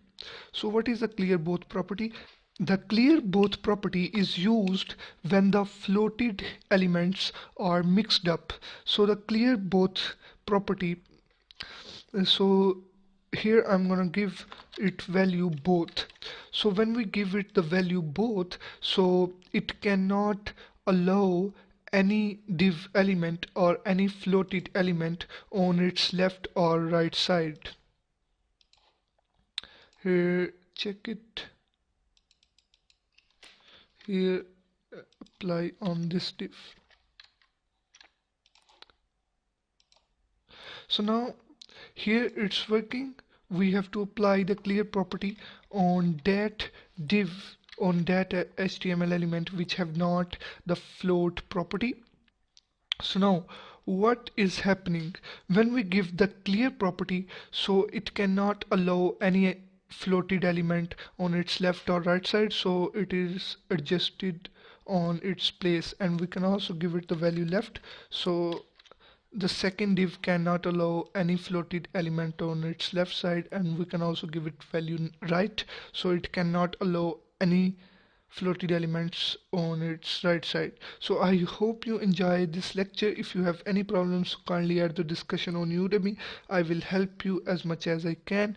In my next lecture, I am gonna discuss the positioning, how to position an HTML element in the HTML web page. See you in the next lecture. Hi guys, welcome to this lecture. In this lecture I am going to teach you how to give the different name to a single HTML element by using the class. And the next thing is what type of a name is best for the class. Here I'm going to tell you what the things that a class name must not contain. First of all, here I'm gonna write a class, and here write AB, and here is dot AB. In the name of the class, you should need to write, you are able to write uppercase and the lowercase letters, and you are not allowed to write the special characters. Here I'm going to give it a background color. Here is red. So now let's execute it. So here the red background is applied, but here if we write a special character at the rate and write it here, so now the name is equal. So here you can see that the style is not apply on this heading because the special character is written in the name of the class. So in this way you don't need to write the special character in the name of the class. You cannot also able to write the special character in the name of the ID. Both in the class and the ID restrict the special characters. And here another thing that is, you are not allowed to write the numbers name to the class. Here if we write 76, so it will not work. Here is the 76. So here you can see that when we load it, so the style is not applying on this heading. So don't write a name to the class or to the ID that is number. Don't give a number to the ID or a class. But here if we give the number in this way, like AB76, that is mixed with the lowercase letters, so it will work. Here is the AB. So now let's execute it. So here it is working. So in this way you can give the numbers with the letters, but but you are not allowed to write the numbers at the place of the first letter. Here if we write the number at the place of the letter, first letter, so it will also not work. Here you can see that it will not working here. So in this way you have to give the numbers after the first letter, and the first letter must be the lowercase or uppercase letter. So now it's working. So in this way you can give the name to the IDs and the class. Don't write the numbers at the first place, and don't write the special characters in the name of the ID and the class. Here it is also working for the ID. Here is the hash. Let's check it. So here it's working, and you can also give the special character here, then it will not work. Here is the special character. So let's see. Here you can see that it is not working. And the next thing is how to give the different name to a single HTML element by using the class. Here I'm going to write a class, and then here I'm going to remove it. And here first of all I'm gonna give the name to this class is first, but if we want to give another name to the class is write the space and then write the second word of the second name of the class, and then add another space. You can write the third name, and also you can write the names as many as you want. Here I'm gonna write third, and all of the previous rules are apply to these names. Don't write the special character in the name of the classes here, then that name will not work. And don't write the number at the first place of the name. Here you can apply different styles on it. If we write dot first, and here if we write dot second, here if we write background orange, background, no, I'm not gonna give it a background because we have already given the background. So now we are using two classes to give the different styles to the heading. So now let's look at it. So here you can see that the red background is applied by using the first ID, and the orange color is applied by using the second class name, that is the second. So here you can also use the third one. Here is right the third, and here I'm gonna give it some padding. Here is the padding, 20 pixel. So now let's watch it. Here you can see that the spelling is incorrect. So now let's watch it. So here its width and height is increased. So in this way you can give more than one name to the class, but here I'm gonna add the special character into the first name.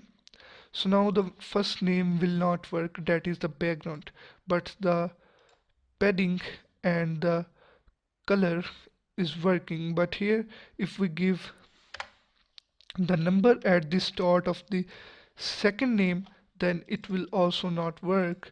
And if we provide another error in this third name, then it will also not working. So in this way you can give more than one name, but here you have to write the space between the names. Here if we write like this, here the underscore, then this is just only one name. This is not the two names first and second, this is just one name. Here you can see that no style will be applied, and here when we write like this, then it will work. Here you can see that. So you can also not able to give the name of the number. Here if we write like this 8, then here if we provide 8, then it will not work. Here you can see that. Here I'm gonna remove it, then the background will be applied. So here the background is applied by using the first class, color is by using the second class, but here 8 having the property padding, it is not applying.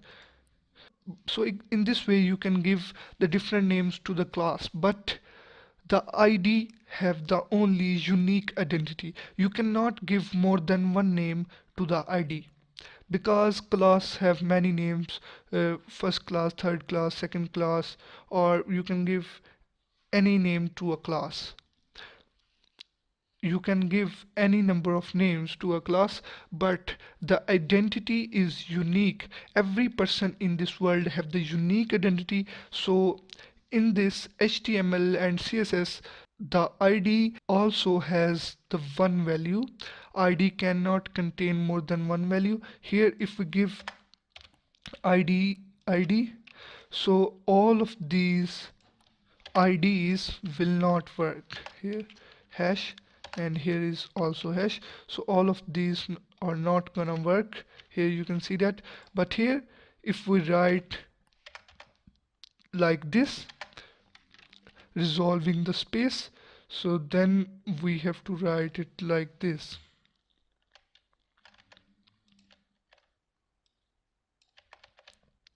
Here I'm going to remove it, and then here write 8 second. So now it will be working because it is a single ID. So it contain only one value, it cannot have more than one value. So in this way you can handle the classes. I hope you understand my lecture. If you have any problems, so kindly add the discussion on Udemy. I will help you as much as I can. So thank you for watching this video. Hi guys, in this lecture you will be learning positioning. So first of all, what is the positioning? You can use the positioning property to align or position any HTML element in any position at any position in the page. So here I have already created a div and I have give it the background color, width and the height and the border.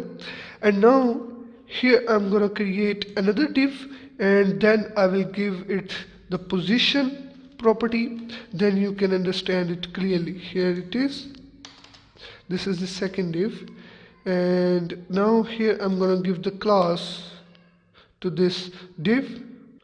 Write class, and here I'm gonna give it AB class, and then here to the second div I'm also gonna give it the class. Here it is AC class, and now this style is going to be applied on AB. Here is the AB, and now I'm gonna copy this style and then change it to give this style to the AC. Here it is, and here is AC, and now I'm gonna change its background color to the yellow.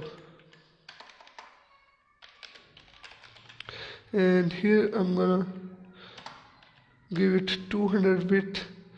Yellow have the 200 width, and here you see that this yellow div is present here.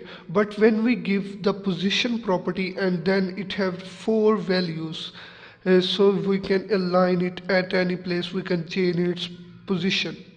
So first of all, here is the position property to write position, and then it have 4 values. First value is static, so static is the default value. Here you see that this div have the static position, it also have the static position. So all the default positions of the HTML elements or the static position, so we don't need to discuss the static position because it is the default. Now the second thing is the absolute. It is important, we will use it. In the absolute value, when we give the absolute value to any HTML element, so that HTML element will override other HTML element, and we can place the HTML element at any place in the page. It will be displayed on the top of the elements. Or in other words, you can say that when we give absolute value to any HTML element, so that element can override any other HTML element. So now I'm gonna give the absolute position to this yellow div, and now let's start. Here I have given it absolute position, and now I'm gonna align, or I'm gonna give it the different position. Here is we are able to give the top, what is the distance from the top to this div. Here I'm gonna give 200 pixel or reduce it to 100 pixel, and then we can also give the distance from the left side. Here I'm gonna give 30 pixel from the left side, and then you can also give the distance from the bottom side. Here is, I'm gonna give the 50 pixel, and here is the distance from the right side. So you can give the top, left, bottom and right distance to the all the four values of the position. And here I'm gonna give 60 pixel, and now let's watch it. So here you see that now this div have the 200 pixel from the top, 30 pixel from the left, 50 pixel from the down, 60 pixel from the right. This is the effect of the absolute value. So it can, now you can see that it override this div, or in other words you can say that, you can also say that it cannot feel any effect of other HTML elements. And now here I want to tell you something, that the 200 pixel from the top is started from this boundary, is started from this line, and the 30 pixel from the left side is started from this boundary on the left side, and the bottom side is started from their boundary, and right side distance is started from its boundary. So all the distances are from its boundaries. And now here I want to tell you another interesting thing, that is the Z index. We can give the Z index to show an HTML element on the top or below. Here you see that this yellow div is shown on the top and this red div is shown on the below. So why it is shown on the top, this yellow? Because it have the greater Z index, it have the greater stack order, and it have the lower. So I'm gonna give the Z index so we can show it on the top or the below. Here what we need to do, we have to give, we want to show this red div on the top, so we have to give it the Z index.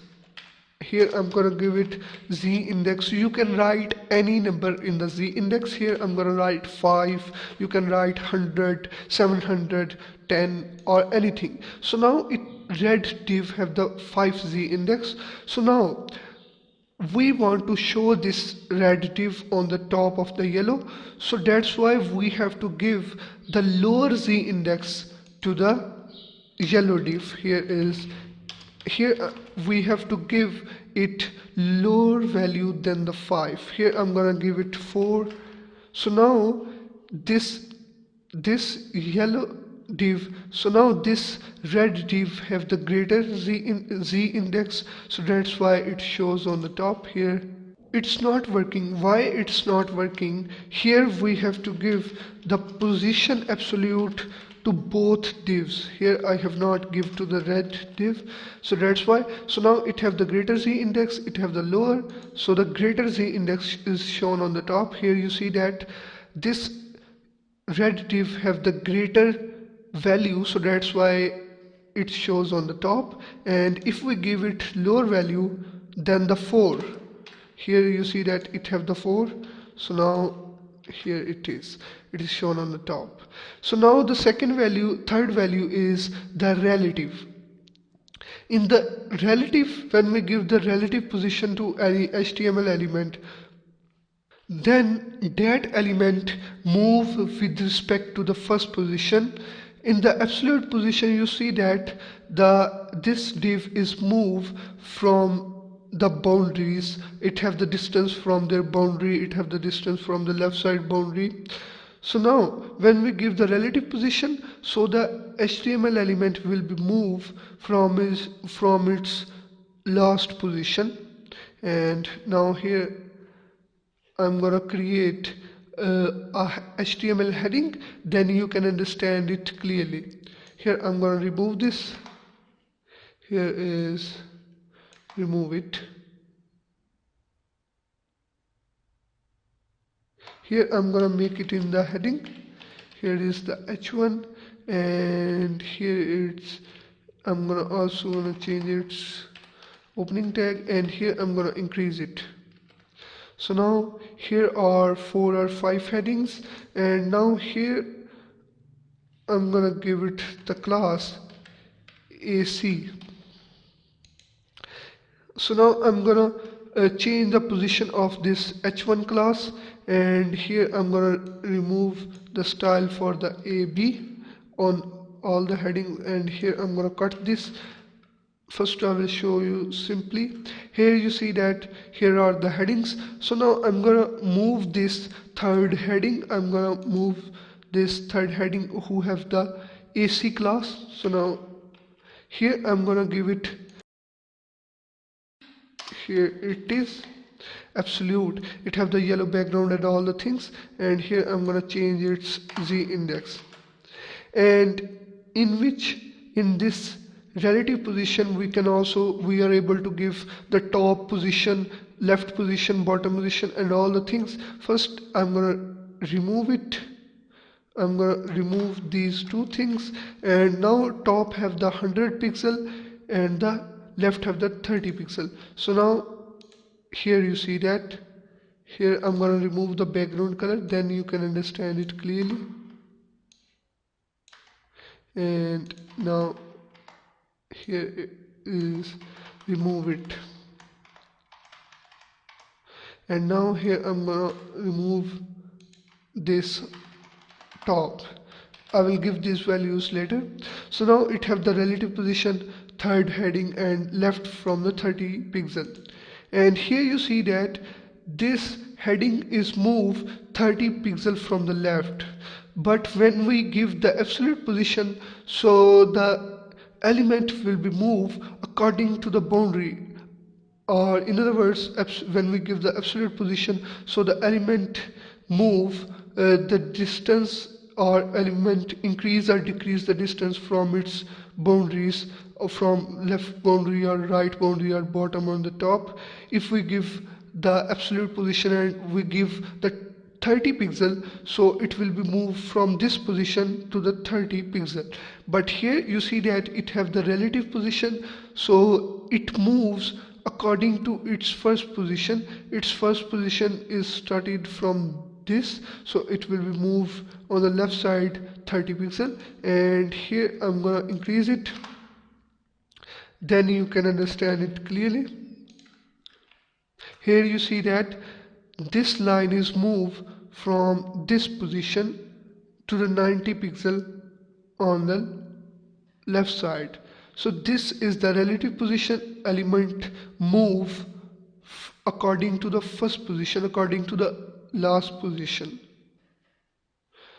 This is its first position and last position, you can call it anything. And now I'm gonna give it top 20 pixel. So now here it is. Here you see that it moves 20 pixel down from its previous position, and if we give it, we can also give it bottom. Here is the bottom. Here I'm gonna give it the bottom 30 pixel, and here it is. You cannot see the effect of the bottom right now.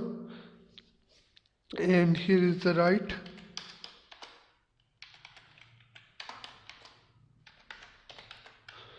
And here it is. Here if we have some text on its right side, so that's why then we will see the effect of the right and the bottom, but it will be work. And the next value is fixed. So now here I'm gonna increase these divs, and then I will give the fixed value. Here it is, and here it is. And now these divs are increased, and here I'm gonna increase it more.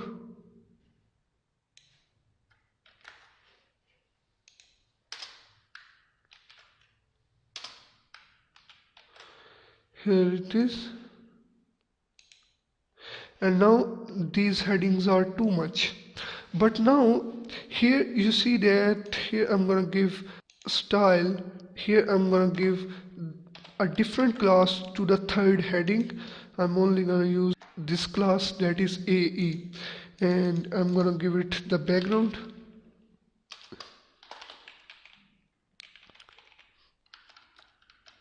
Here is the background is red. And now let's check it. So now here is the heading. I have given it the background red, and when I scroll down the page, so it will be disappear. Here you see that it is gonna be disappear. But if we want to show this heading continuously, or we don't want to disappear this heading when we scroll down the page, so what we need to do, we have to fix this heading on the page, then it will not move at any place.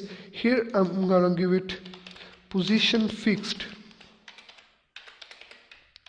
If we give it position fixed, so now refresh this page, and now here you see that it is fixed on its default position. We are scrolling the page, but it is still present.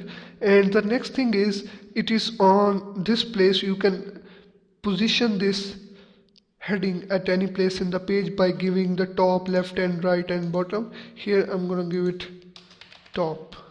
Here is top 200 pixel, and left is also 200 pixel, and here it is.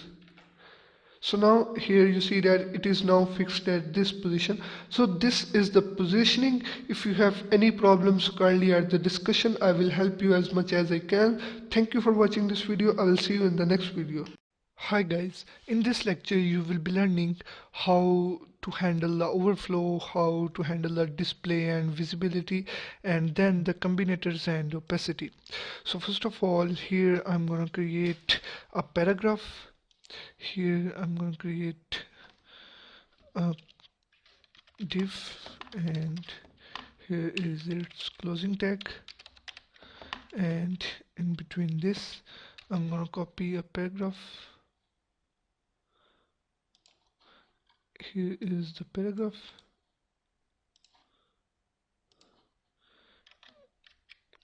So now here I'm gonna define its width and height. Here is its width 200 pixel, and its height is also 200 pixel. And now let's render it. And here I'm gonna provide the border.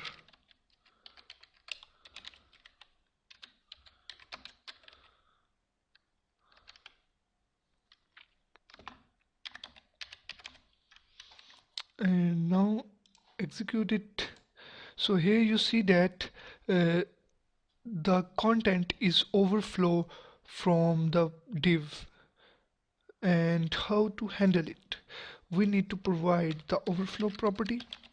If we give it value overflow hidden, so the content that is outside the div is automatically hide. And if we give it scroll, then a scroll is added and we can access the content. Here the content is present. And the next thing is the display and the visibility property. So here I'm gonna create a second div, copy this, and here, and give the here I'm gonna make it paragraph.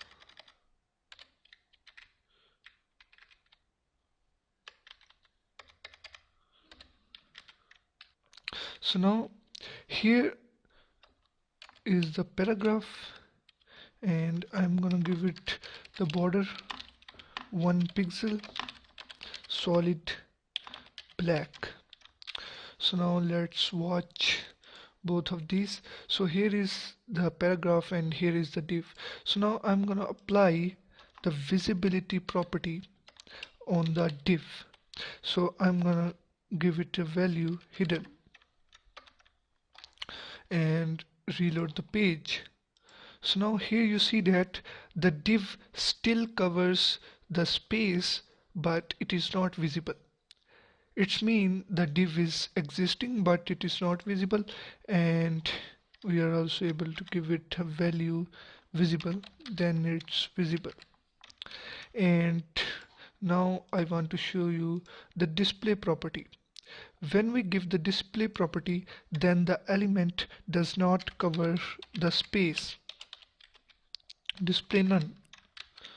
And here you see that the div cannot covering the space, the div is no more exist, it is not covering the space, so that's why paragraph float on the upside. And then we can also give it block, then the div is shown on the screen. Here is the div.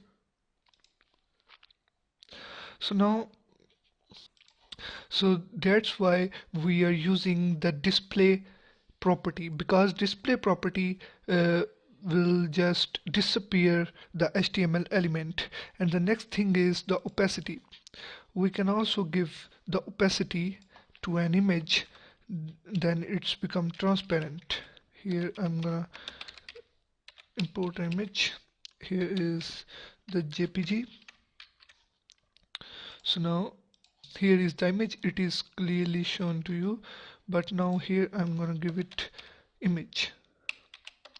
And now we have to write opacity, and then we can give the value from the 0.1 to 1.0. If we give the 0.1, it is completely transparent.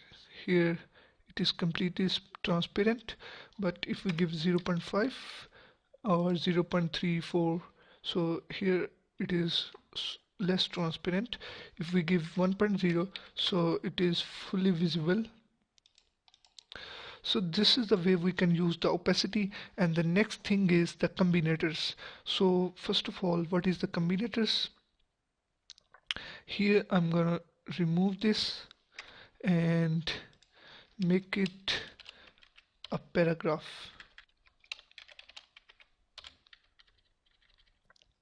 I have removed that paragraph mistakenly. Here is the second paragraph. So now these are the two paragraphs. Now I am going to apply the styles on these paragraphs.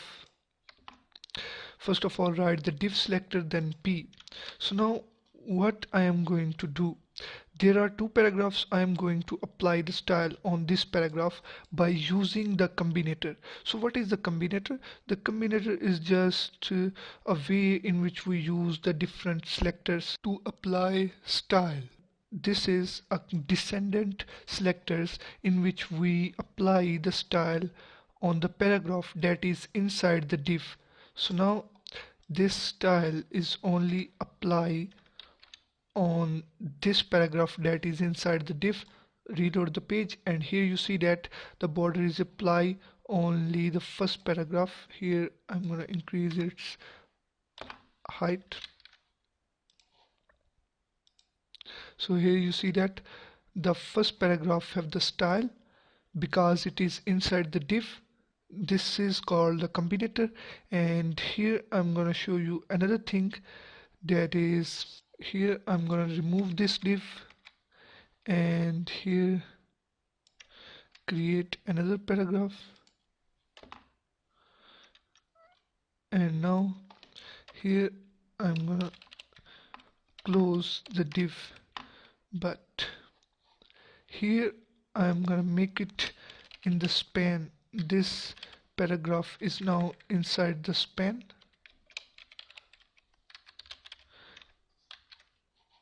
And now I am going to apply the style on the paragraphs that is inside the div, and that are the direct children of the div.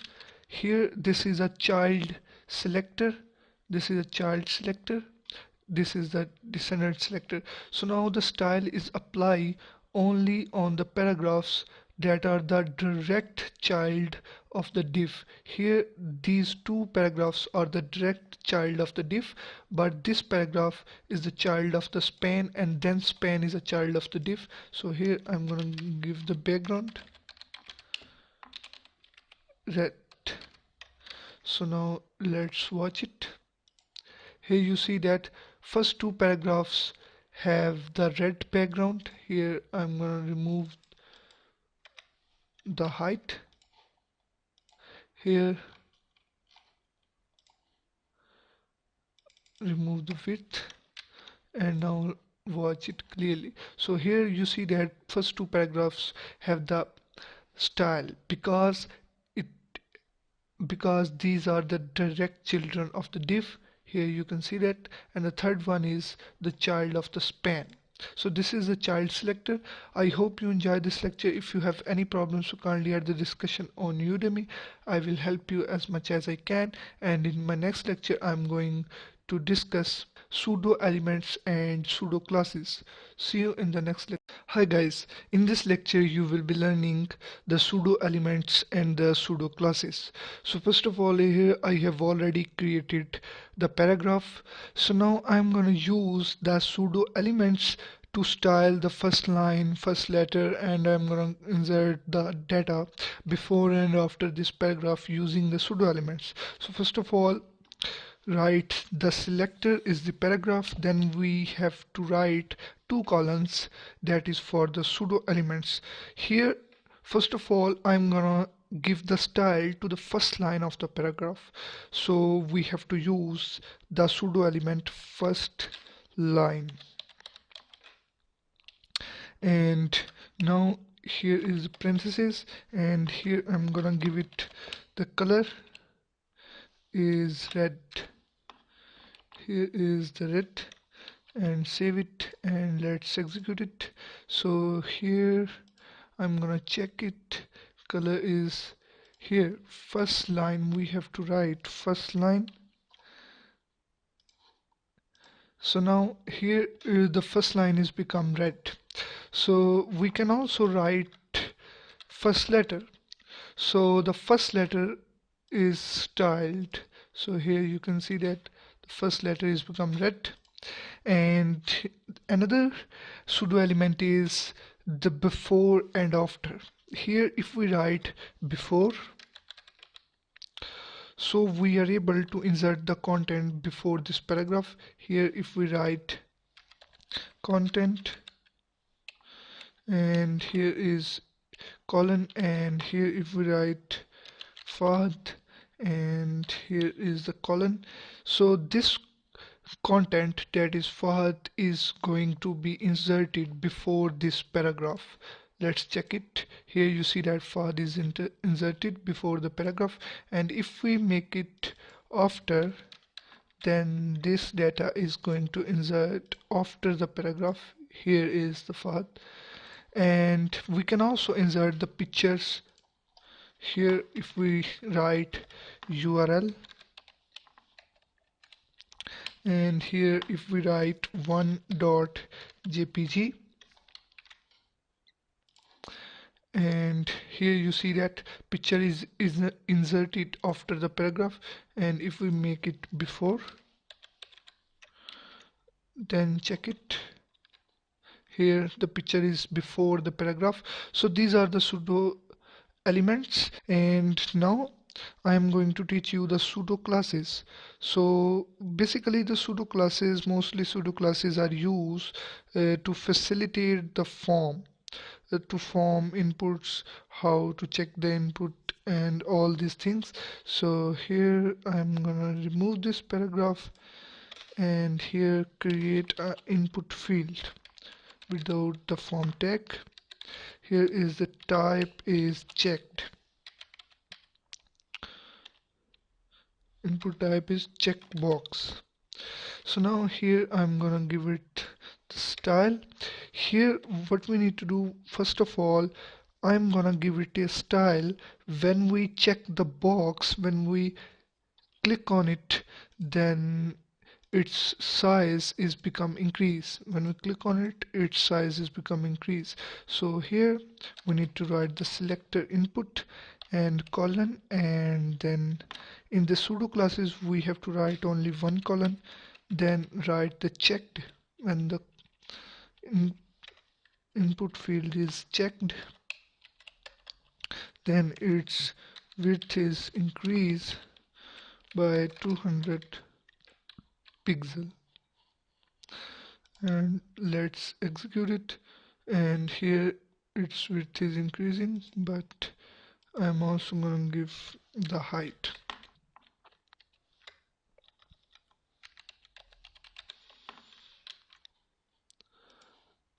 Let's do this. So here you see that when we click on it, its height and width is increased. You can do the same thing on the radio box. Here, if it is radio, then here you see that it is radio button. So in this way you can do many other things. You can apply this on other fields. And the next thing is for the text field. Here is the text field. Here, if the text field is disabled or enabled, so we are able to apply the style on it. Here is the field is disabled, so now I'm gonna change this pseudo class to the disabled, and here I'm gonna give it width and the background color is red. So now let's check it. So now this field is disabled, it have the increased width and the background color. And if this field is enabled,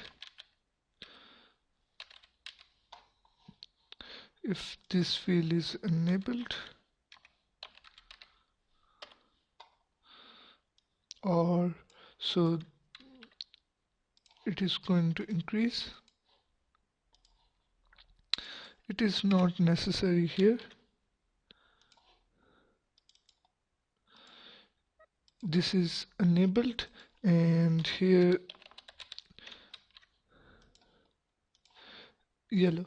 So here I have changed it, and you can type the text in it. This field is now enabled, and it depends upon you. You want to write enable here or not. I want to tell you a focus property.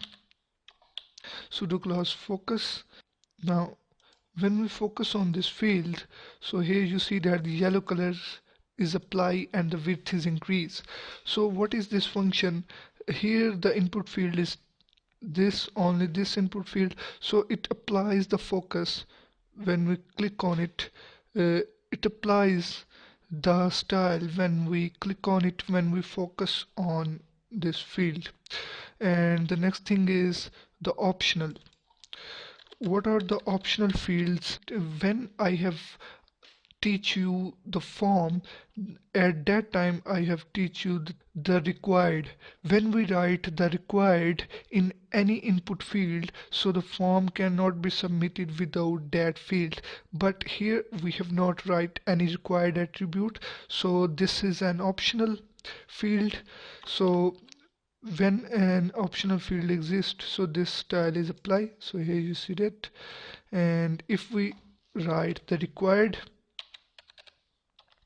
so this style will not going to be applied on this field. And if we write required here, then this style will apply because this is a required field we have write. And if we want to apply the style on the read-only file, then let's watch this. Here is the read-only file. Here we have to write a hyphen, then it's work. Here it is read only, the style is apply. And the next thing is if we remove it, then the field is read write. We are able to read and write the field. So now here this style is still apply. And the next thing is valid and invalid.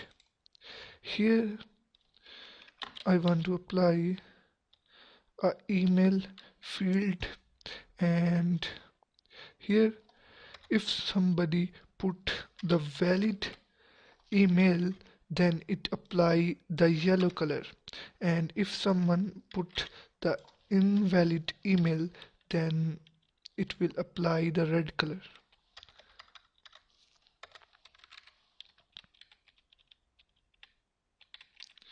here is the input. So now let's write here. When we write the invalid email, it's apply the red color, and when we write the complete gmail.com, so it insert the yellow color. So when we write the input, so it select all the input fields that are in the form, so this will not create any problem. So this is the way we can use the pseudo classes and the pseudo elements. If you have any problem in my lecture, so kindly add the discussion on Udemy. I will help you as much as I can. Thank you for watching this video. Hi guys, in this lecture we are gonna build this menu, and if you have any problem in my previous lectures, so you can add the discussion. I will help you as much as I can. And when you are browsing on the internet, you have opened many websites, and almost every website have the menu, and menu is just for going to on other pages of the website. When you click on any button on any option, you can go to another page. So almost every menu is built in the list. Every menu have the honor list or ordered list. And now I'm gonna build this menu. First of all, what we need to do, we have to place the unordered list, then the list items, and this home is inside the anchor tag, and that anchor tag is inside the list item. So now we will build, then you can understand it clearly. Here I have already make its file, and here is the structure and all the things. And now in the body I'm gonna make its menu, and here is UL, and then here is the list items, and then in this list item here is the anchor tag that will contain the home. Here is the home. Here in the picture you can see that there is a home at the first. So in this way you have to build all of these options, and then we will give it the styles.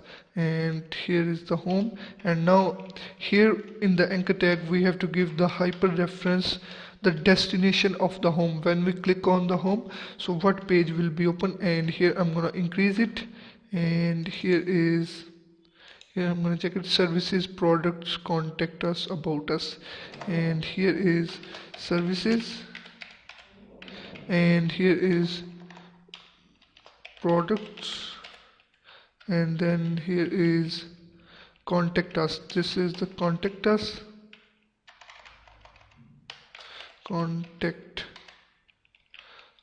and here is about us.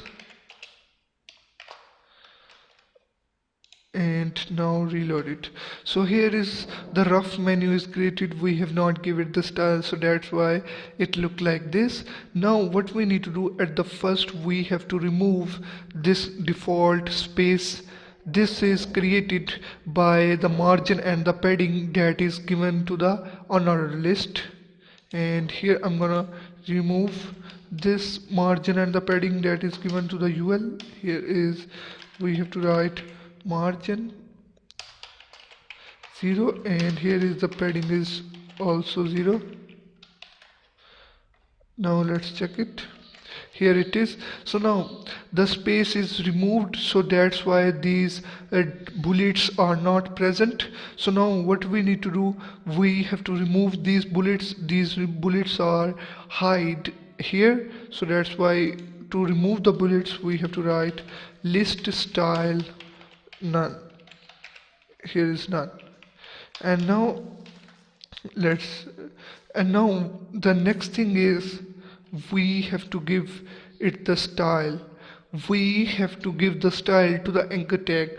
Different menus are made by using the different techniques. And now first of all we will give this background color, this green background color, then this white color to the text, and then this width and the padding. And here we have to write UL, then LI, and then Here you can see that this is the UL, this is the list item, and here is the anchor tag that is inside the list item. So this style is going to be applied on the anchor tag that is in the list item, and list item is in the UL. And first of all, here is the background color on the anchor tag. Here is 4CA and F50. I have copied this code from the internet, this code, color code, and here it is. So now here you can see that this background color is given to it, but you can see that this box, every box, every option have not the specific width and height. And now I'm gonna give the width to the anchor tag. Here is the width, I'm gonna give it 140 pixel, and here it is, and here it is. So now this is not working because width is not applying on this anchor tag, because we have to give it the display block, then the anchor tag is shown as a block level element, then the width is going to be work. Here is display as a block. So now the anchor tag is become a box, it is just like a box. And when we have not applied this display block, then this anchor tag is a line element, so that's why width is not applying on the anchor tag. And now the next thing is I'm gonna apply the padding. Here you can see that the space is not created inside every box, and before the padding, here I'm gonna apply the border on it. Here is 1 pixel solid, here is #00, and now let's check it. So now here you see that there is no space inside the boxes, and here is the padding, 13 pixel. Here it is. So now it is a complete box, and the next thing is we have to apply the color on this text. Here is the color is #FFF. And the next thing is we have to remove this underline, and here is color is become text decoration, none. And then the font family, Tahoma, and here is the font size, 14 pixel, and here it is. Now it is adjusted, and now here you see that this text is on the left side in the anchor tag. We have to align it in the center of the anchor tag. Here is in the center. So now the text is become in the center of the anchor tag. Here you see that in the picture it is also in the center. And now all the styles are given to the anchor tag, and the next thing is we have to make it in a line. Here you see that there is a home, services, and all the things. So how to make this menu in a line?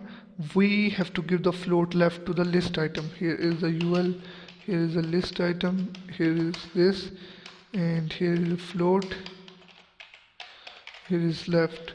So now all the list items are floated to the left. It is also floated to the left, it is floated to the left. So now that's why it is represent like this.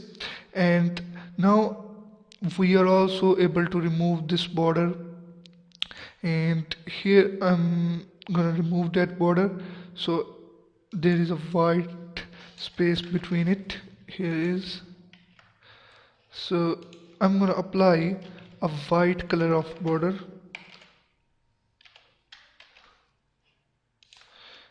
Here it is. And now if we want to make this menu in a list, so what we need to do, we just need to remove this float left. And now here I'm gonna apply a style on this menu when we take the mouse over any option, so its color is going to be changed. And here is UL, LI, anchor tag, and here is hover. When we take the mouse over any anchor tag, here is color is become black. Here it is. So now here it is. So the menu is ready. In this way you have to build the menu, and if you have any problems, kindly add the discussion on Udemy. I will help you as much as I can. So thank you for watching this video. I will see you in the next video. Hi guys, in this lecture you will be learning how to make an image gallery. So first of all, here I have already copied an image from the internet, and now I'm going to create an image gallery like this. Here is the image and the description of the image. So now let's create it. So first of all, here I'm gonna make a div in which we place the text and the image. Here is the external div in which we place the text and the image both. So the external div have the ID image, and here it is closing. And now in between this I am going to put the image, and on the image I am going to apply the anchor tag. When we click on the image, so a full image is open, and here I am going to give the hyperreference of the image 1.jpg, and here is the alt, that is flower, and you can also give it, now I'm going to give it the target underscore blank,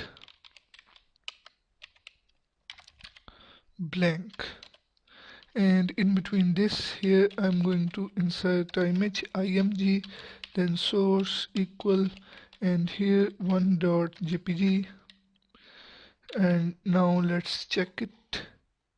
The image is loaded. So now we have to place another div here in which we put the text div, and its ID is detail, and here is another div. Here I'm gonna write add detail of image, and now I am going to give the style to this div. Here let's check it. Here is the text, here add the detail of image here,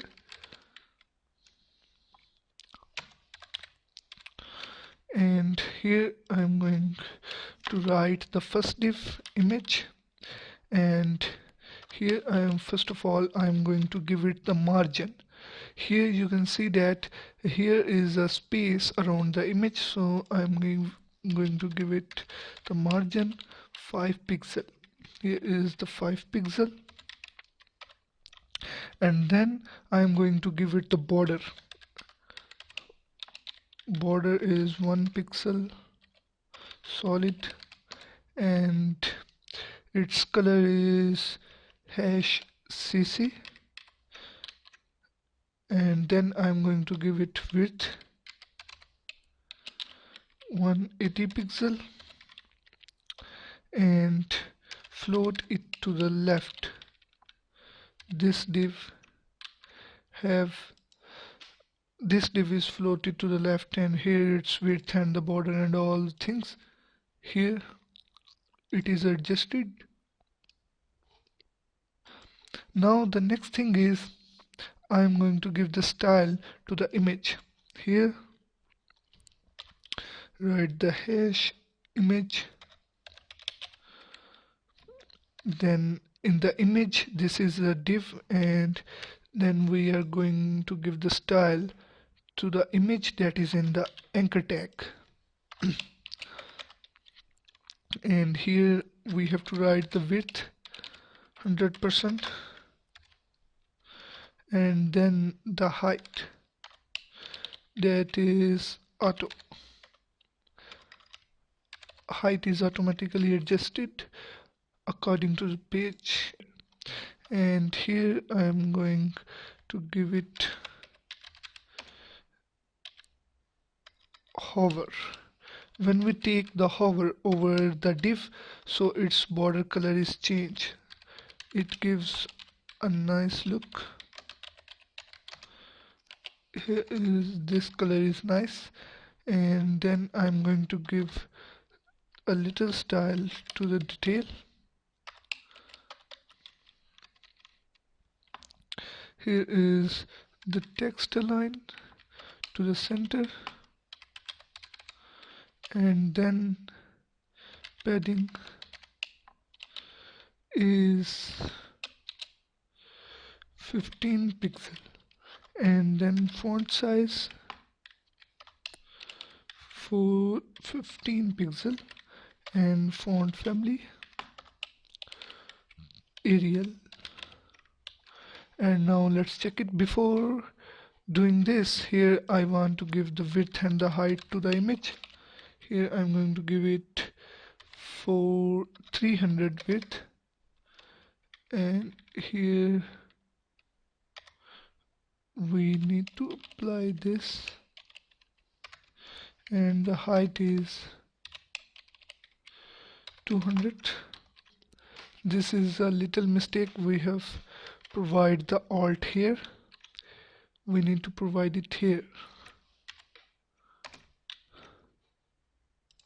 So now let's load it. So here it look like this. So now I'm going to give it some extra style. Here you see that here is a little error detail. Here this div id name is wrong. So now let's check it. So here the text is in the center and it is just look like this. And you can also increase the size of the image by changing this height and width. Paste the second image and the third and the fourth. Here is paste this code and then edit this. So now here this is the 2.jpg and this image have the 3.jpg and this have the 4.jpg. so the div remains same, div have the same style, same text, but the images change. So now let's look at it. So here are the images. Here we also need to change this image. Here is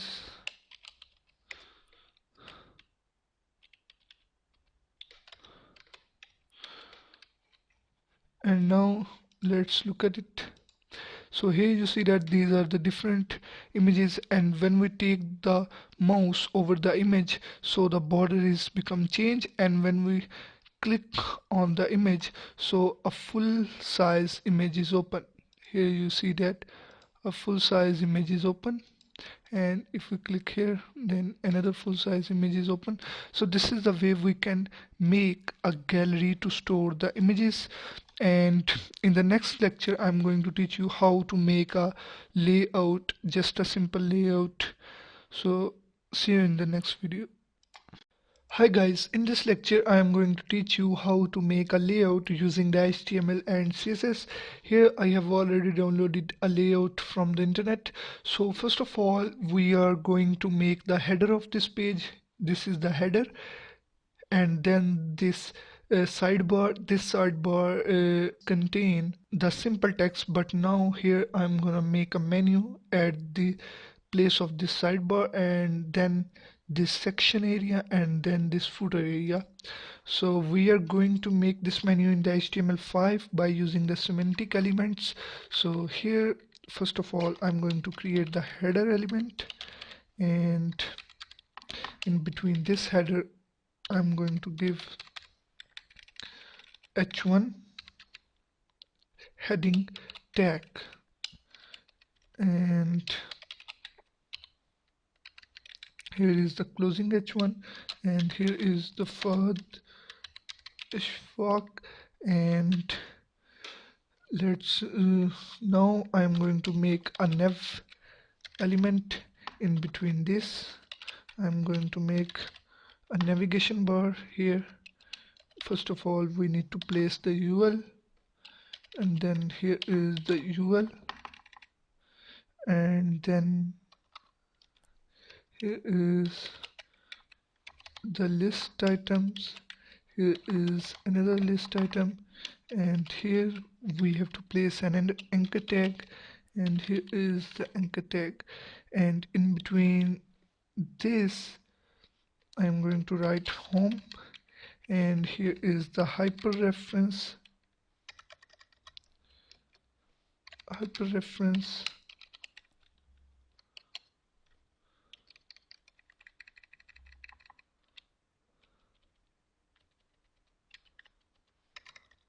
and here is the services, and here is the products, and here is the about us.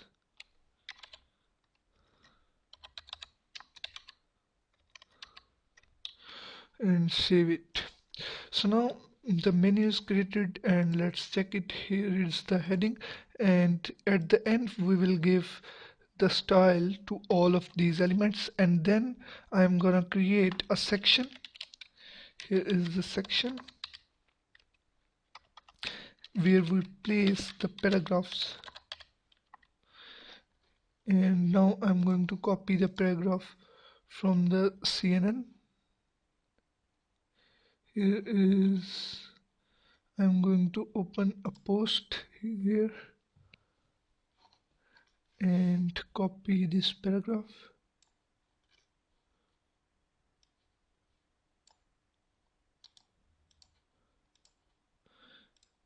and write the paragraph tag.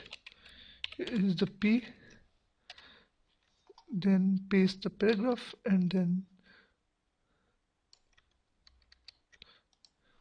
paste the paragraph here. So now there are 4 paragraphs in the body, and let's check it. So here are the paragraphs. Here I'm going to close it, and now what we need to do, we have to make this footer. Code the footer. Here is the footer tag, in which I'm going to write the copyright. Here is the copyright by Fahad Ishfaq or Fahad Chaudhry, and here I'm gonna create a copyright symbol. Here is, for creating the copyright symbol you have to write and then copy.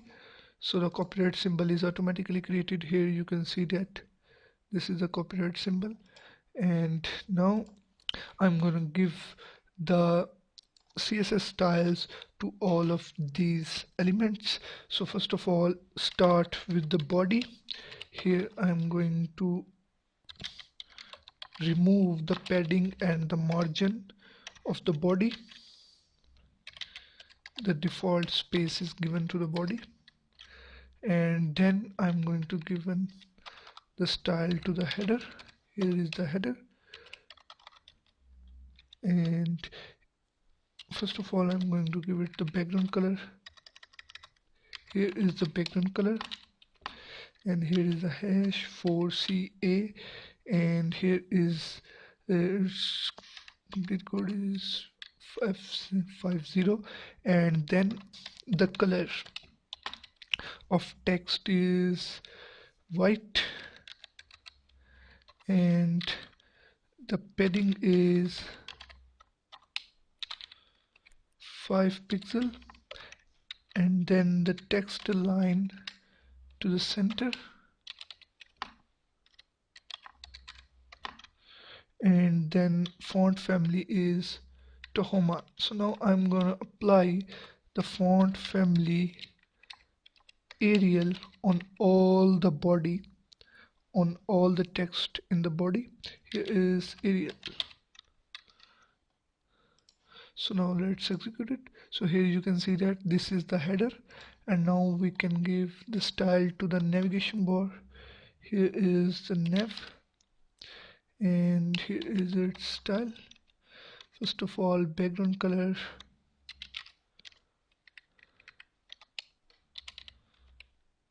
color is hash EEE, and then the height is 460 pixel, and then width is 200 pixel, and float to the left because the sidebar is on the left side in the picture. Here you can see that. And then I'm going to give it padding. Padding is 5 pixel, and now I'm going to give the style to the unordered list that is in the navigation bar. Here I'm going to write UL and give it margin 0 and also the padding, and then the list style type none, list style type none. So it removes the bullets. Let's check it. So here is the sidebar, its color is this, and here the bullets are removed, and now we can give the other styles.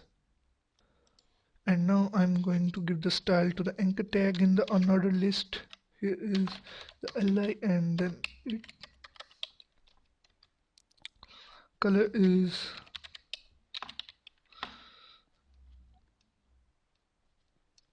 white. The font family is already Arial, and the font size is 14 pixel, and the text decoration is none.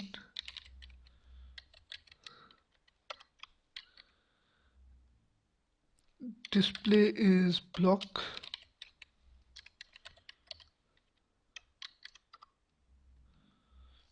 Text align.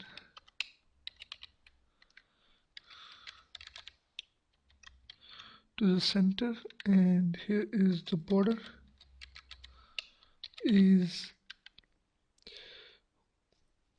1 pixel border bottom. We are going to apply the border on the bottom side, but now I'm not going to give it the value. Here is the padding. Padding from the top side is 10 pixel, and then the padding from the bottom side is also the 10 pixel. And then I'm going to give the style on the hover to the anchor tag. Here when we take the mouse over the anchor tag, then its color is become black. Color of the text is become black, and let's check it. So we have not applied the background color, so here I'm going to apply the background color, hash 4CA F50, and now let's check it. So here are the menu, and now I'm going to apply the border. Bottom is 1 pixel solid, and it is white. So it apply the border only at the bottom side. So here are the borders. So the next thing is to style this section area. Here section, and here is the width 90 pixel, and here is float to the left,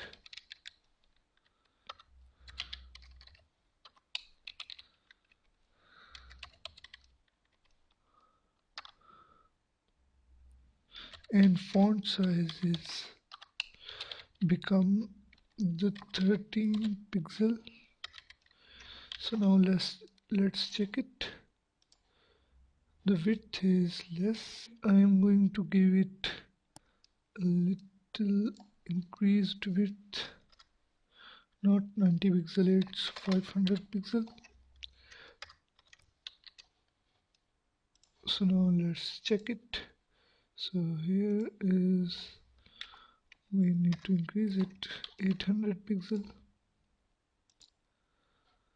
So it looks good. And here I'm going to apply a heading H1 and